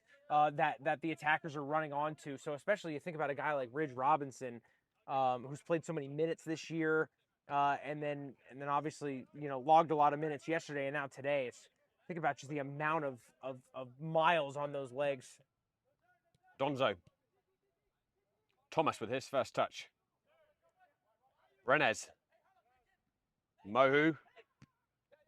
Brenez again. Thomas. Westchester probing, Moho sends it in. Donzo! The teenager strikes again! What a sensation this young man is! He scored in his third consecutive playoff. 6 goals in 3 games, Jake. He made such an intelligent run on the first one, didn't get the ball, recycled his run, made a fantastic run. I don't know how he was able to beat the goalkeeper to that ball, but somehow able to get that foot up there and tuck one home. That might be the winner, and it's a winner worthy of a final. Such a canny touch to put it past Kolaski, and inside the final 20 minutes here in Pennsylvania, Predators lead once again. Nova still certainly with plenty of time to respond, but they've got to fire the tied legs up against the national champions, or else for the first time in 5 years they will not make an APSL national final. That'll be guaranteed. Again, remind the winner of this will go to the APSL national semi-finals, which will be played on the 27th of June in DC, or near DC I should say, at Segra Stadium, Segra Field, as Nova looking for an immediate response. Good defending. Really good defending by Weaver to deny Chong. Yeah, it's a shame from the Nova perspective, because right now is when you want to lean on a guy like Jean-Philippe, who is sitting on the bench with ice around his knee because he picked up a knock in that first half. So, as we talked about in the first half, where's that goal going to come from? You look to a guy like Chong, who notched 10 this season, but you might need to come from somewhere else. Taken short. Let's run. Radke rockets it in. That could have gone anywhere. Chong sets it back. Rabush out wide. Ladjabit swings it towards the far post. What a critical header there by Tanaka. Westchester holding on there. The quality of service from Nova today has been fantastic. Just so many dangerous looking balls into the box that just look like a real toss of a coin. It's just Westchester's been able to get that crucial touch a few more times. The lion's share of those deliveries has been from Lajibi. Here comes Desolé sending it in. Oh, Kanice did not really gather that. I don't think he got it. Yeah, it's a goal kick. I didn't get a touch at all. Somehow no one in that 6-yard box did, Jake. Heart in mouth moment for Westchester and the goalkeeper in particular. And it looks like Mohu is coming out of this game. So might be all hands on deck defensively for Blaze in these last 15 minutes or so. It's Ethan Birch who's coming on, who you noted, Jake, coming up through the reserve team this spring. Yeah, he's talk about a guy that is electric in terms of his playmaking ability, rapid pace from Birch, and has the finishing quality to go with it. I wonder how much of his job today in this match is not so much his finishing ability, but his fresh legs, his ability to track back and hopefully make a difference defensively. We're inside the final quarter of an hour in the Northeast final. Donzo strikes again to give Predators the lead. Nova fought back once. Can they do it again? They very nearly found an immediate response. Lajibi, should say as well, Birch put in a beautiful assist coming off the bench for Donzo's hat-trick goal yesterday against Hoboken. Travella pass to find the teenager. I wonder where Blaze finds all these guys, because they lose all these players to professional teams or at least at advanced levels. And then guys like Birch and Donzo just come right up and take their place and supply all these goals and assists. Blaze he must have his finger on the pulse of the talent in his area, because he just always somehow seems to find the next guy up. No one warming up on the Nova bench right now. They have made 4 outfield substitutions, excuse me, and then 5 obviously with Kolaski. They do have one player warming up on the bench. Chong wins it back, immediately turned over again by Weaver. Donzo. He just never stops. So good. Gets it back. That was a heavy pass to him by Thomas.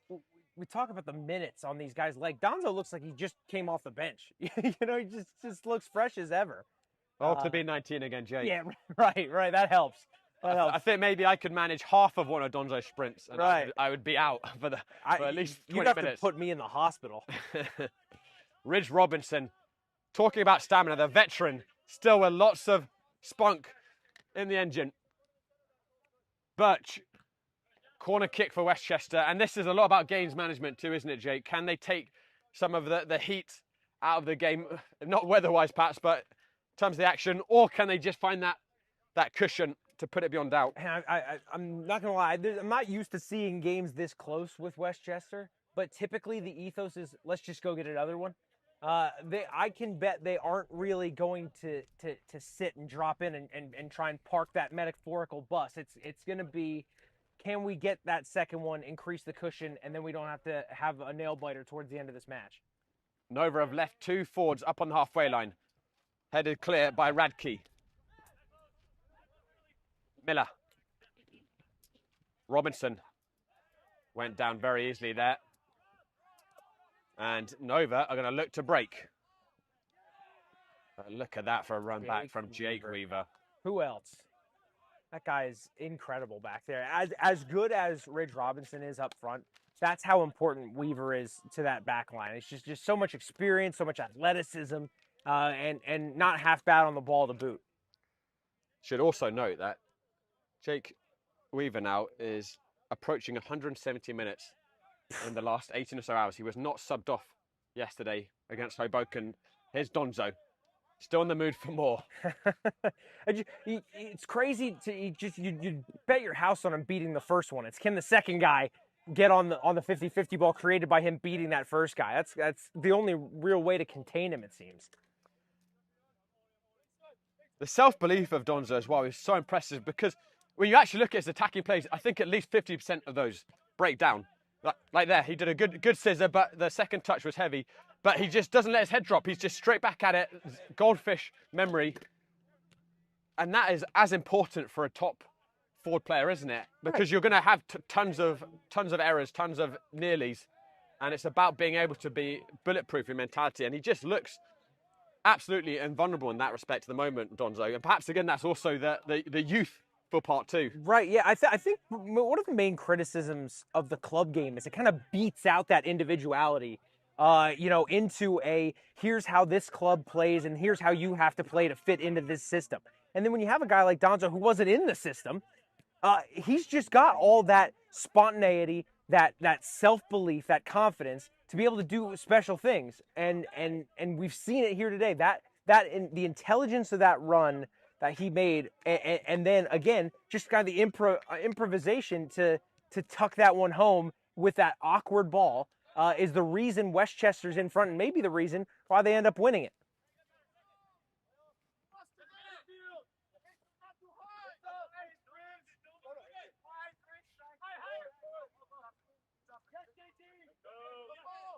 Thomas nearly giving away the free kick. The referee actually allowing the advantage. Yeah, fair play to that. That was a good call. It's Chong.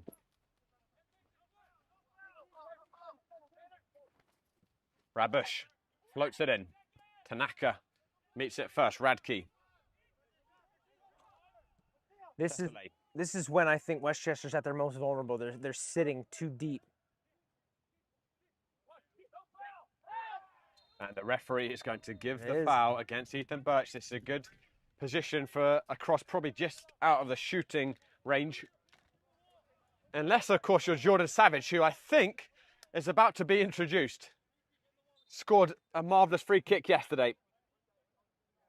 Opportune time for a set-piece specialist to make his way into this match. It is Jordan Savage coming on. I just wonder, though, this one's into wind, which coupled with the distance would make it really tough. So he's not going to take this. He's going to delegate it to Lajibi, whose deliveries have continued to cause all sorts of mayhem. It's actually the sub Alexander Garrison who came on early in the second half for the injured Jean-Philippe, who's been withdrawn. Lajibi. That's another great ball. Very interesting cross again, yep. His only mistake was playing it towards Weaver. Lajibi onto his left foot, took a deflection. Ganaisa, full stretch with a big paw, has kept that from going out for a corner kick, and that is worth its weight in gold to relieve some pressure on Westchester.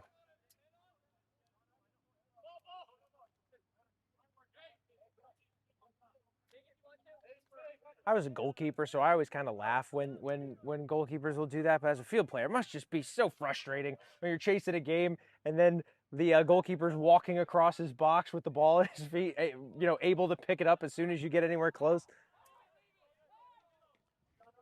Time is certainly ticking here against Nova. Inside the final 8 minutes. Donzo, at the moment, on course to be a playoff match winner for the third consecutive time. Scored a late brace in their APSL DRC final against Oakland. Got a hat-trick yesterday against Hoboken. And with about 19 minutes remaining here, he has re-established the lead for Predators. Ridge Robertson, who opened the scoring, is going to be withdrawn. It's funny, too. He logged so many minutes in the last few days, and he was still mad that he was being withdrawn with a 2-1 lead. It's just the kind of mentality you need to be a great player at this level like Ridge is. Looks like Michael Glennon, who's come on. And we'll see if this now indicates a change of shape for Westchester.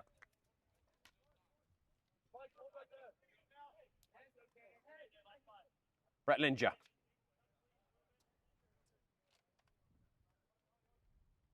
Thomas. Already some of the dark arts being employed. Didn't manage to hold it in that corner for too long.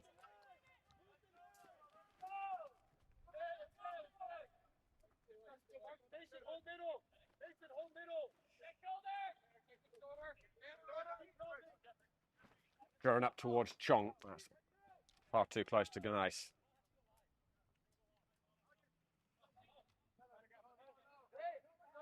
Definitely, we've got to change the shape here from Westchester, Jake. I'm just trying to figure out exactly what it is. It may be a back five now with Glennon and the right wing back.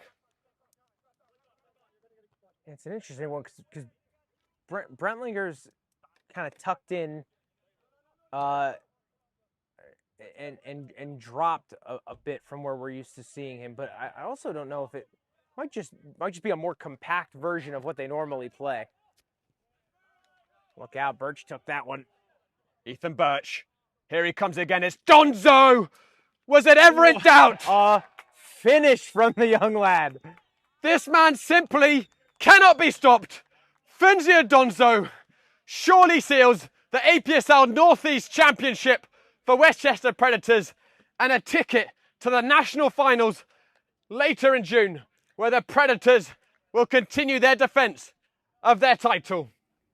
I don't know if you saw that finish. He scythed across it and got the spin needed to carry it away from the goalkeeper, but tuck inside that far post. It's just that kind of intuitive finish that you can't, like I said, you can't teach that. You can teach him how to press. You can teach him how to fit into your system, but you can't teach a finish like that. That's just, you either have it or you don't, and this kid has it. That is surely the nail in the coffin. Nova have taken this one right to the final 5 minutes. They've had us on the edge of our seats. Certainly on another day, it could be a different scoreline. But the difference has been that front line for Westchester, Ridge Robinson and Funzia Donzo. To your point, on another day, it could have been 2-0 after 5 minutes for Nova.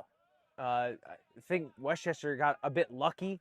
Kanice kept them in it to keep the scoreline level after that long. And yeah, this could have been a much different game. Donzo, Thomas, Smart save by Kolaski.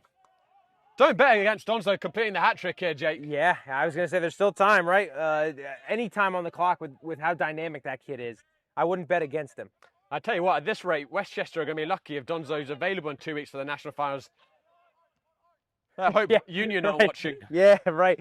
Make sure the scouts don't get this tape because and a lot of that is, can you produce in big games, in big moments? And for his young career, how many bigger moments has he had than this one?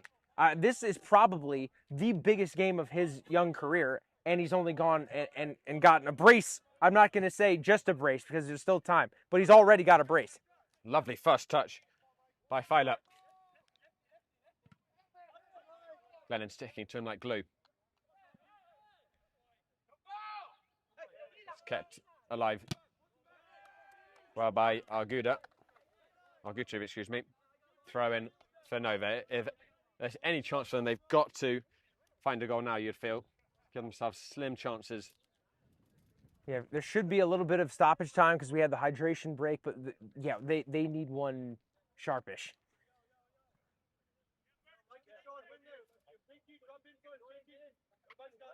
Nova, for the first time, it looks like will not be making an APSL national final in 5 years. They made the last 4. But Predators have very little regard for other teams' records. It's all about their own, which will continue to stretch to incredible heights here. This win, presuming it holds, will be the 45th game that the Predators have not been beaten in the APSL. The thing that continues to impress me about Westchester as a club is that they're involved in so many competitions, and they just win all of them. There's I feel like every other game we broadcast is a Westchester trophy lift. USLPA, APSL, the Amateur Cup. I mean, it's just they just have this heritage, this baked-in DNA of winning at this club. And it hasn't always been easy for them this season. Certainly not in the same way that they just breeze through games, even playoffs last year. It was really on edge at times, even in the DRC semi-final. There was a period with less than 30 minutes remaining where Real Central New Jersey led them 2-0. They played the entirety of extra time with Ridge Robinson sent off, and they had to go through the agony of a penalty shootout. Gneiss was the hero in that.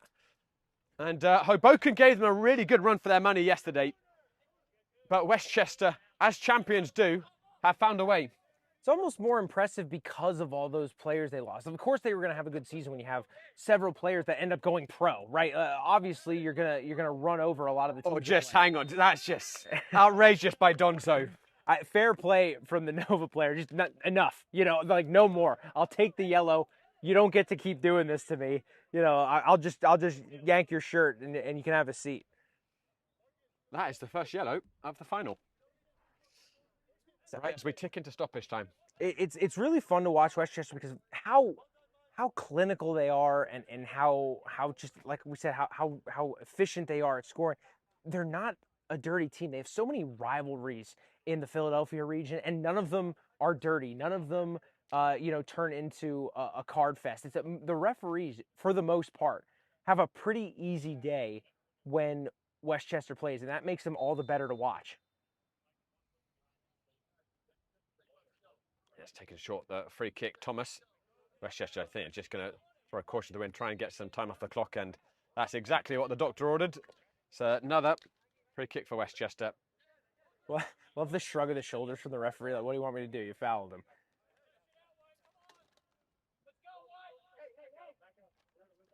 Still here, Coach Blaze imploring his players to keep up the level.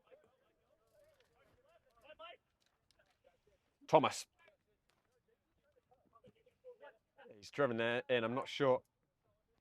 Perhaps the best decision, but I'm not sure if I'd call Blaze a fun coach to play for, but rewarding for sure. I feel every guy that puts this Westchester shirt on seems to get better under his leadership. And part of it is, like you just said, that they're up 2 goals of the final with 0 time remaining, and he's still barking at them. That's the standard that you need to have to win all these trophies that we've seen them win over the past couple of years.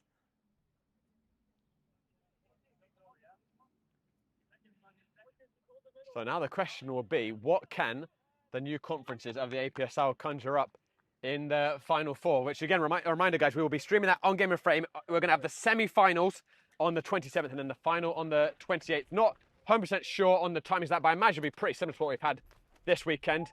Oh, it's a rainbow from Donzo Ole. But that's going to be played live at Segra Field in Virginia, Nova's home, and also Loudoun United's home from USL 1. I think it's fair to say probably more Loudoun United's home, and they're leasing it out to Nova and the APSL this weekend. But that's a USL 1 stadium, so actually might be championship even. Been a long afternoon in the heat. Even my brain's getting a little addled at this point.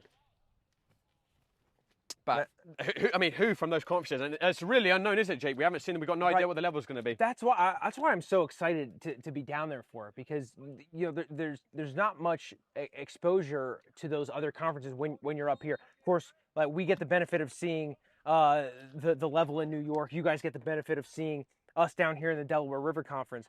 It's going to be fun to see how those other conferences stack up. And the best part of it is you're only getting the best of the best from those other conferences. So it should be a really fun weekend. I'm looking forward to it. Radke. It's a better scoreline for Nova compared to a year ago. It finished 5-1 last year, although there is that asterisk. They got the red card early in the second half, although certainly the first half, Westchester dominated most of it. Seemed hard to believe they could be dethroned in that match. Oh, I think Donzo is going to have a word with Birch being on a hat trick, and a howl of frustration. Yeah, he was on the move looking for that through ball. Birch just couldn't pull the trigger quick enough. Donzo looks like he could play another 90 minutes, honestly. It's incredible. Like, it looks like he didn't play yesterday at all, and this was his first match. And even then, if I played 90 minutes in this heat, I'd be on the floor right now. And he looks completely fine, and that's not accounting for the fact that he played yesterday. Well, it's just kicking off a little bit here at the end. This is an unfortunate ending. I think the referee's blown the full-time whistle. He has. Donzo and Schetter going at it at the end. But in the end, it is Finzio Donzo, the teenage extraordinaire who has won Westchester Predators the APSL Northeast title. They beat Nova once again here in Pennsylvania. It was a final that could have tipped either way for much of the game. Robinson giving Predators the lead 17 minutes in, Chong equalising 42 minutes in. And the game certainly lost a bit of its tempo in the second half, the players struggling with the heat. But Donzo with a moment of quality in the box with 90 minutes to remain before he put it beyond all doubt in the dying moments. But a really good final overall, Jake. Yeah, and for Westchester, it's really fun to watch kind of the old tradition of Westchester with Ridge Robinson netting that first one, and then kind of ushering in that new era with Donzo and all the unpredictability and spontaneity that he's brought to this team, and him notching these last 2 goals to secure the victory. What a performance from Westchester all season. What a performance in these finals, and what a performance today. You can't say they haven't done it the hard way. They had to beat Hoboken yesterday, who were fresh off of taking off the Greek Americans and the Pan Cyprians, and they've had to beat the flawless this season Nova FC. But they are champions of the Northeast. They head to the national finals in Virginia in the last weekend of June. Well, guys, do not get anywhere. We'll be back shortly with the trophy ceremony and also some post-match reaction from Westchester. We'll be right back.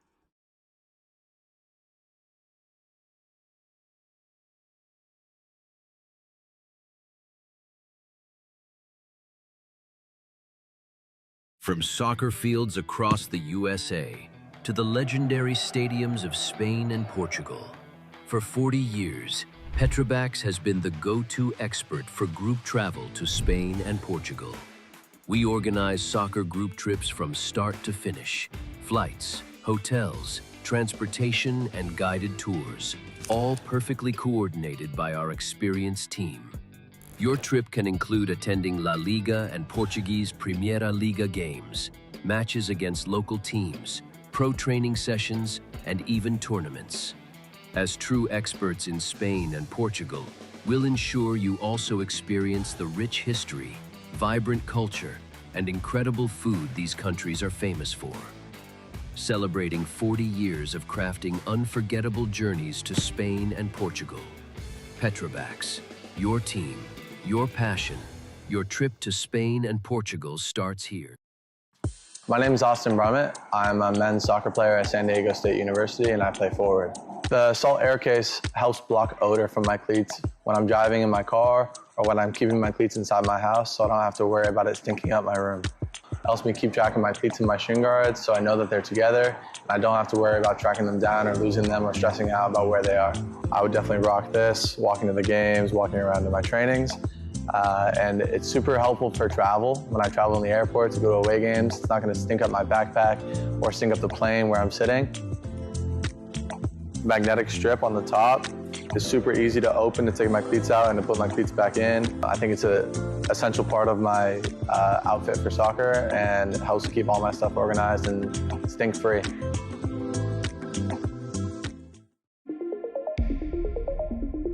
A quality highlight reel is crucial for college and pro recruitment.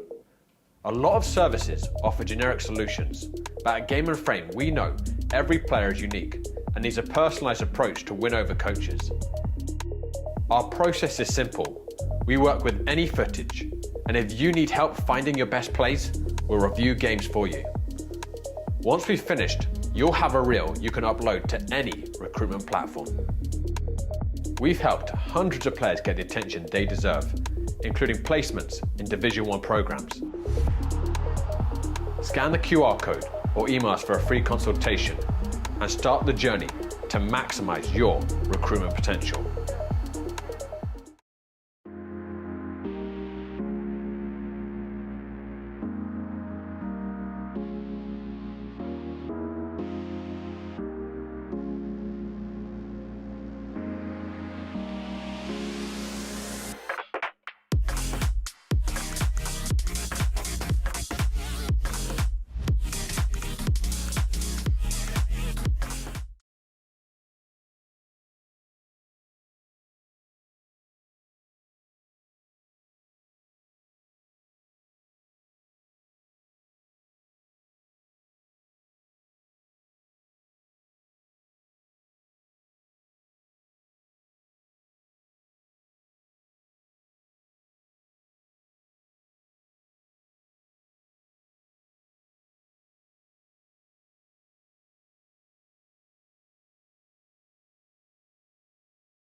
Back here at the field, Bill Moth, the General Secretary, is going to present the trophy to the champions once again, Westchester Predators.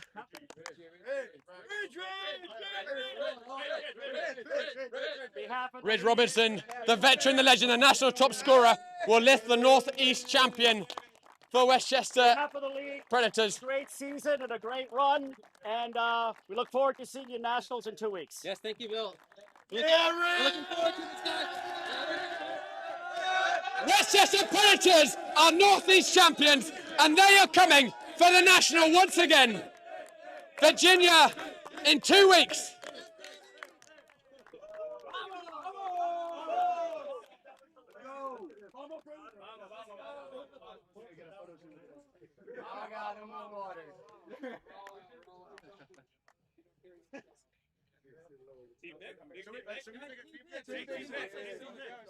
So once they've had their team pick, we'll do our post-match interview.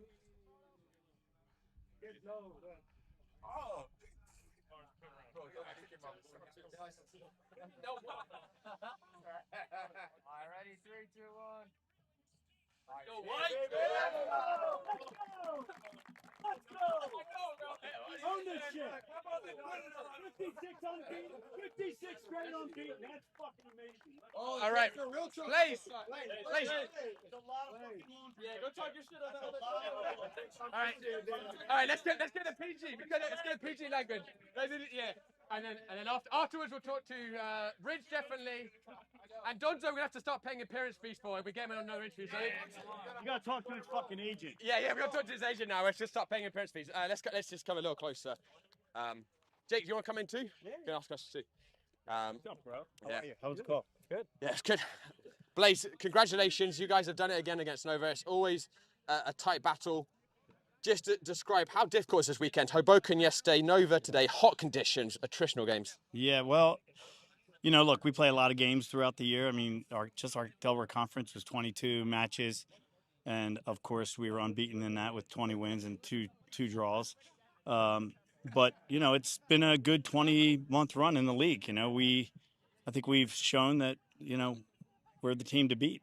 And we have a lot of players that come in and come out, and we're playing in a lot of different leagues and competitions, and we're deep. And the talent finds us. People who want to win come here. And we have a lot of success. Our guys train hard. They work hard. They want to play at the highest levels. Playing against a great team like Hoboken last night and Nova today. It's rewarding to get wins against good teams. So we're real excited. Coach, I want to talk about those multiple competitions. You know, we follow you through USLPA, the Amateur Cup. I feel like we're watching you guys lift the trophy every other broadcast. Yeah. What does it take to have that level of continued success despite all the turnover? You're sending guys to the pro leagues. How do you built this baked-in DNA of winning into this club?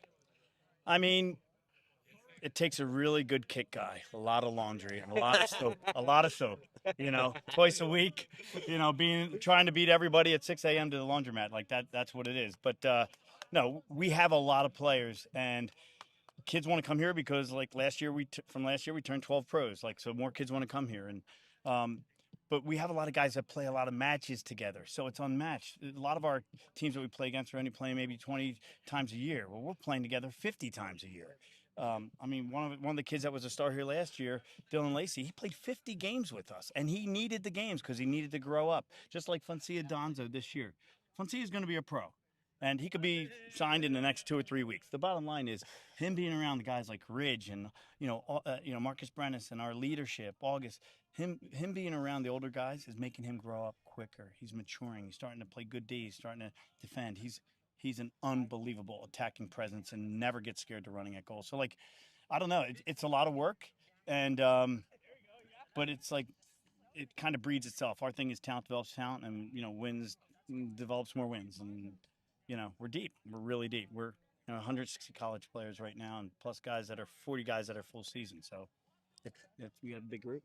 Talking about Fungi, I mean, we actually joked in the broadcast, the rate he's going, you'll be lucky to have him 2 weeks in the Nationals. We see him in MLS, but I spoke to him a little bit before I interviewed him, and his story is remarkable. Yeah, he's played very little organised soccer. Yeah. He's obviously such a raw talent.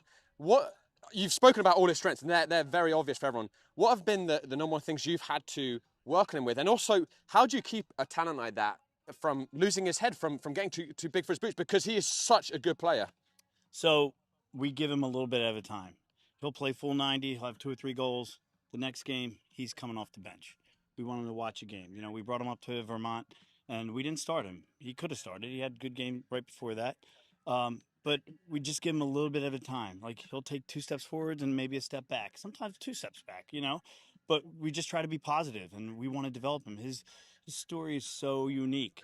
Look, he doesn't do everything right. He's a young kid, but we've seen this before, and we're here. We don't make money at what we do. We're here to develop kids and keep their self-esteem together, and we have a very fertile ground here. And he's growing right in front of our eyes. 4 months ago he wouldn't get behind the ball and defend. Now he's coming back to our 18 and winning balls. He wouldn't share the ball. He's still frustrating. For Ridge, of course he's frustrating for Ridge. He doesn't play balls early. We were saying more back heels than normal pass in the first half from him. But now he's starting to really feel it. And, we're getting calls from the Union, Austin. We're getting calls from all over, the country. Like, he's going to be doing a circuit, and we're telling him, like, you're not a second-team player. You only sign a first-team contract. And if somebody wants to sign you a second team, keep developing here, and we'll move you when it's time to go. So, yeah, we're really lucky to have him. And I think he's actually lucky to have us also because, we can love him in a real nice way. And listen, there's been a lot of people in his life in the last 2-3 years that have really helped him out. It's not just us. It takes the whole community, right? Coach, we're talking about Donzo and the youth, but I want to touch on the more established players, your Ridge Robinsons, your August Axmans, your Jake Weavers. How big of an impact do those guys have on the Donzos, your Ethan Birches, the younger guys coming up, to set that standard that you guys have at this club? So, Jake's 2 years ago, he wanted to play in APSL for us, and we said no. And then we played against him last year, and we toasted him, and we said no. And then I was like, maybe give him a break, give him a chance. He knew some of the guys. He played in our area as a youth, and he's been awesome for us. Yeah, does he make mistakes? Yeah, he does. He's sometimes, just like everybody else who makes mistakes at this level, but he comes to train every night. He'll play a match the night before, and he's at training the next day. No matter what, he's always there. So, to have a big presence on the field's awesome. We call him the corn stalk, right? He's big and he runs and covers ground. And he's technical. So, other guys like August has been here forever, and he's a leader and he plays solid and, he has his issues at times. Ridge is our heart and soul. Like, Ridge puts so much into this club, Luca Miller has been around, Chaz Wilson, Marcus Brennan. It's like we just have a lot of guys that the Sama team has been playing great, So, then we have young guys like Ethan Birch. Like, Ethan was on our reserve team in this fall, and he's like, hey, I want to be with top team. And you got to start banging goals. You got to start having assists. You got to take guys on. And, he's here at basically coming around, 8 months, 9 months later. So it's just continued growth through the club. And if you can play and if you're training, you pay your fee for our club because we have to charge a fee. If you do all those things, you're going to get opportunities. And if you get opportunities, that's our 8th trophy we've won, in this season. So, last year we won 14. We're at 8 right now. We'll see what else we can get. Final question, Blaze. Obviously, the game today, you know Nova. That's a known entity. They're similar to you guys in many respects. They compete in many leagues. They've got a great source of talent. This is a final that was definitely on a knife edge at various points. What do you think was the key difference for you guys to come out with a win? Kids making plays. Look, Tom Brooks and Harry Shiropoulos are 2 of our coaches. They, tactically, they do a great job. I'm just out there chasing balls and stuff. But, all of our guys have played so many matches together. We just needed to make plays, and I think, again, because we play such a volume of soccer, it's very difficult. Yeah, we could have a bad game, but we're not going to have many. And you might draw us in this league, but we're not losing. And we haven't lost in going on 2 years. So 56 matches, that's like ridiculous. These are ridiculous numbers. So people need to understand. I know the league doesn't want to say too much about that. And our graphics suck because we really don't care about graphics. We really care about just wins, right? So all the other clubs can have great graphics, and we'll just focus on winning silverware. And that's really how we do it. Well, we've got the man, as you said, the heart and soul of the club, Ridge I'll let you Robinson. have him. Yeah, You thanks, guys. You thanks did a very much. great job. Thank Well you. done. Congratulations, Well done. Blaze. We'll see you in 2 weeks. Ridge, congrats. It's another trophy tied to a glittering trophy cabinet. Another goal to your tally, 34 in the APSL this season. God knows how many you've got in the other leagues. Nova, always a difficult test. You guys meet them in so many different stages, often at the latter stage of competitions. How does it feel to get this win today? Because this was a tough battle. Yeah, I mean, last year, obviously, we played them in the final. We knew that they were a good team. Obviously, they've been perennial APSL champions, at least up to the latter stages. As you said, we played them in other competitions. They beat us in USL 2 last year in a really competitive game. We know they're a great team, great club. It was a tough game, as we saw. When we got the first goal, I was kind of, oh man, I hope this is like last year for us. But then they came back, and you know, these tight games lead to big opportunities for players to make big moments, and that's what we took today. Rich, we were just talking to Coach about these young players coming with your Ethan Birches and your Donzos, and how electric they are, and yet you're here in the background just pumping out 33 goals in the regular season, contributing here in the final. How much of your role here now is setting an example for that next group coming up through? Yeah, there's more of that in these last 2-3 months than I think there has ever been. We had 12 players sign pro last year. I didn't count today's roster, but from our roster yesterday, there are only 5 of the same 18 of our match yesterday, and only 2 of us started the last match yesterday as last year when we won. So there's huge turnover, and I think that's only possible to stay at this high level when you have a high group of veteran players, myself included, but there's quite a few others. And yeah, I mean, that's what we need is these young guys to come in. I mean, I'm going to be 33 pretty soon. Like, I'm glad these kids have the legs to help out defensively here. Ridge, in terms of looking forward to the future, you've got the national finals in 2 weeks. Jake and I were talking about it's really unknown entities, new conferences, new teams. But you guys must feel like you're the favourites now to retain the national title. Yeah, I mean, we come into both APL season last season and this season with a goal of a national championship. As we have done well in other competitions, I hope teams know what they face when they play us.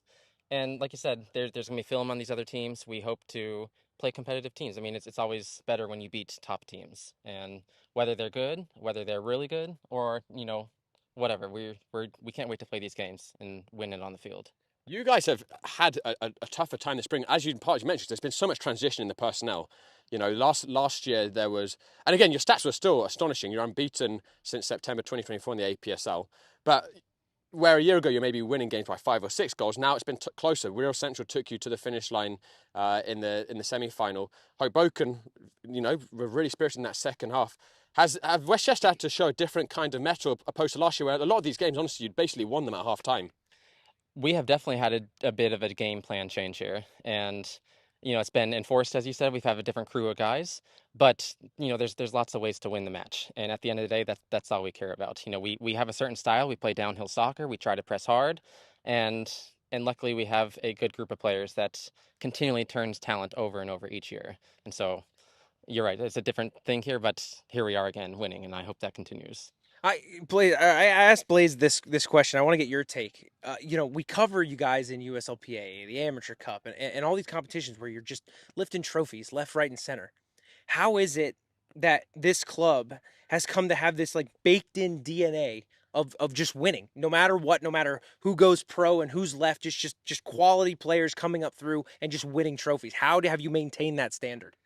Yeah, so a lot of clubs in the area don't train that much. Some of them try to get guys in. I think the training culture is one of the most important things there is. A lot of USL2, MPSL teams over the summer, they house players. We don't have that. We each have a very local based team. So guys have known each other for a long time. They played on clubs growing up. We have a very strong group of veterans who keep the winning mentality going. And then Blaze and the coaching staff they're just crazy guys. They may be crazy, but they're guys you want to play for. Like, they put their heart and soul into the program. Blaze works 5 a.m. to 11 p.m. some days, doing laundry, going to intramurals for in other teams. It's just crazy the amount of work, and you want to put in as much effort as you can for these guys. And I think a lot of guys' hearts just bleed for it. We have a big rotational roster, but we see that it continues with that soul of the team. Brilliant. Well, Ridge, I can hear the celebrations are beginning in the change room, so we'll let you go. Absolute pleasure to watch you guys and yourself this weekend. Congratulations. We will see you in 2 weeks in Virginia. Great. Thank you, guys. All right, take care.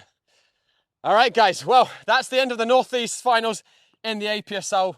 3 really competitive games, Jake. The most competitive we've definitely seen. That Westchester Hoboken semi-final, a match that we'll remember for a long time. And this one, it had an exciting first off. The heat went out of it a little bit, but it was always tense, wasn't it? Always on the edge. Right, and the thing that we love to see is that it wasn't a runaway like we saw last year. It wasn't, Westchester scoring 10 goals in the semifinal, pulling guys early and coasting into the final. They had to work for it against Hoboken, and they had to work for it here today, and that, it must make that victory that much sweeter. Well, guys, we're going to be back, Jake and I, Nick Krause and a bunch of other Game and Framers, for the national finals, coming to you live from Segra Field in Virginia. That is a professional stadium. So we had a good vantage point here at White House or Whitehall High School, wherever it is. Some Virginia High School, some Pennsylvania High School. But it's been good here, but that's going to be incredible there. So the semi-finals are going to be on the 27th. The national final will be on the 28th. We already know Allianz FC from the Mitten Conference punched their ticket, and now obviously Westchester Predators have joined.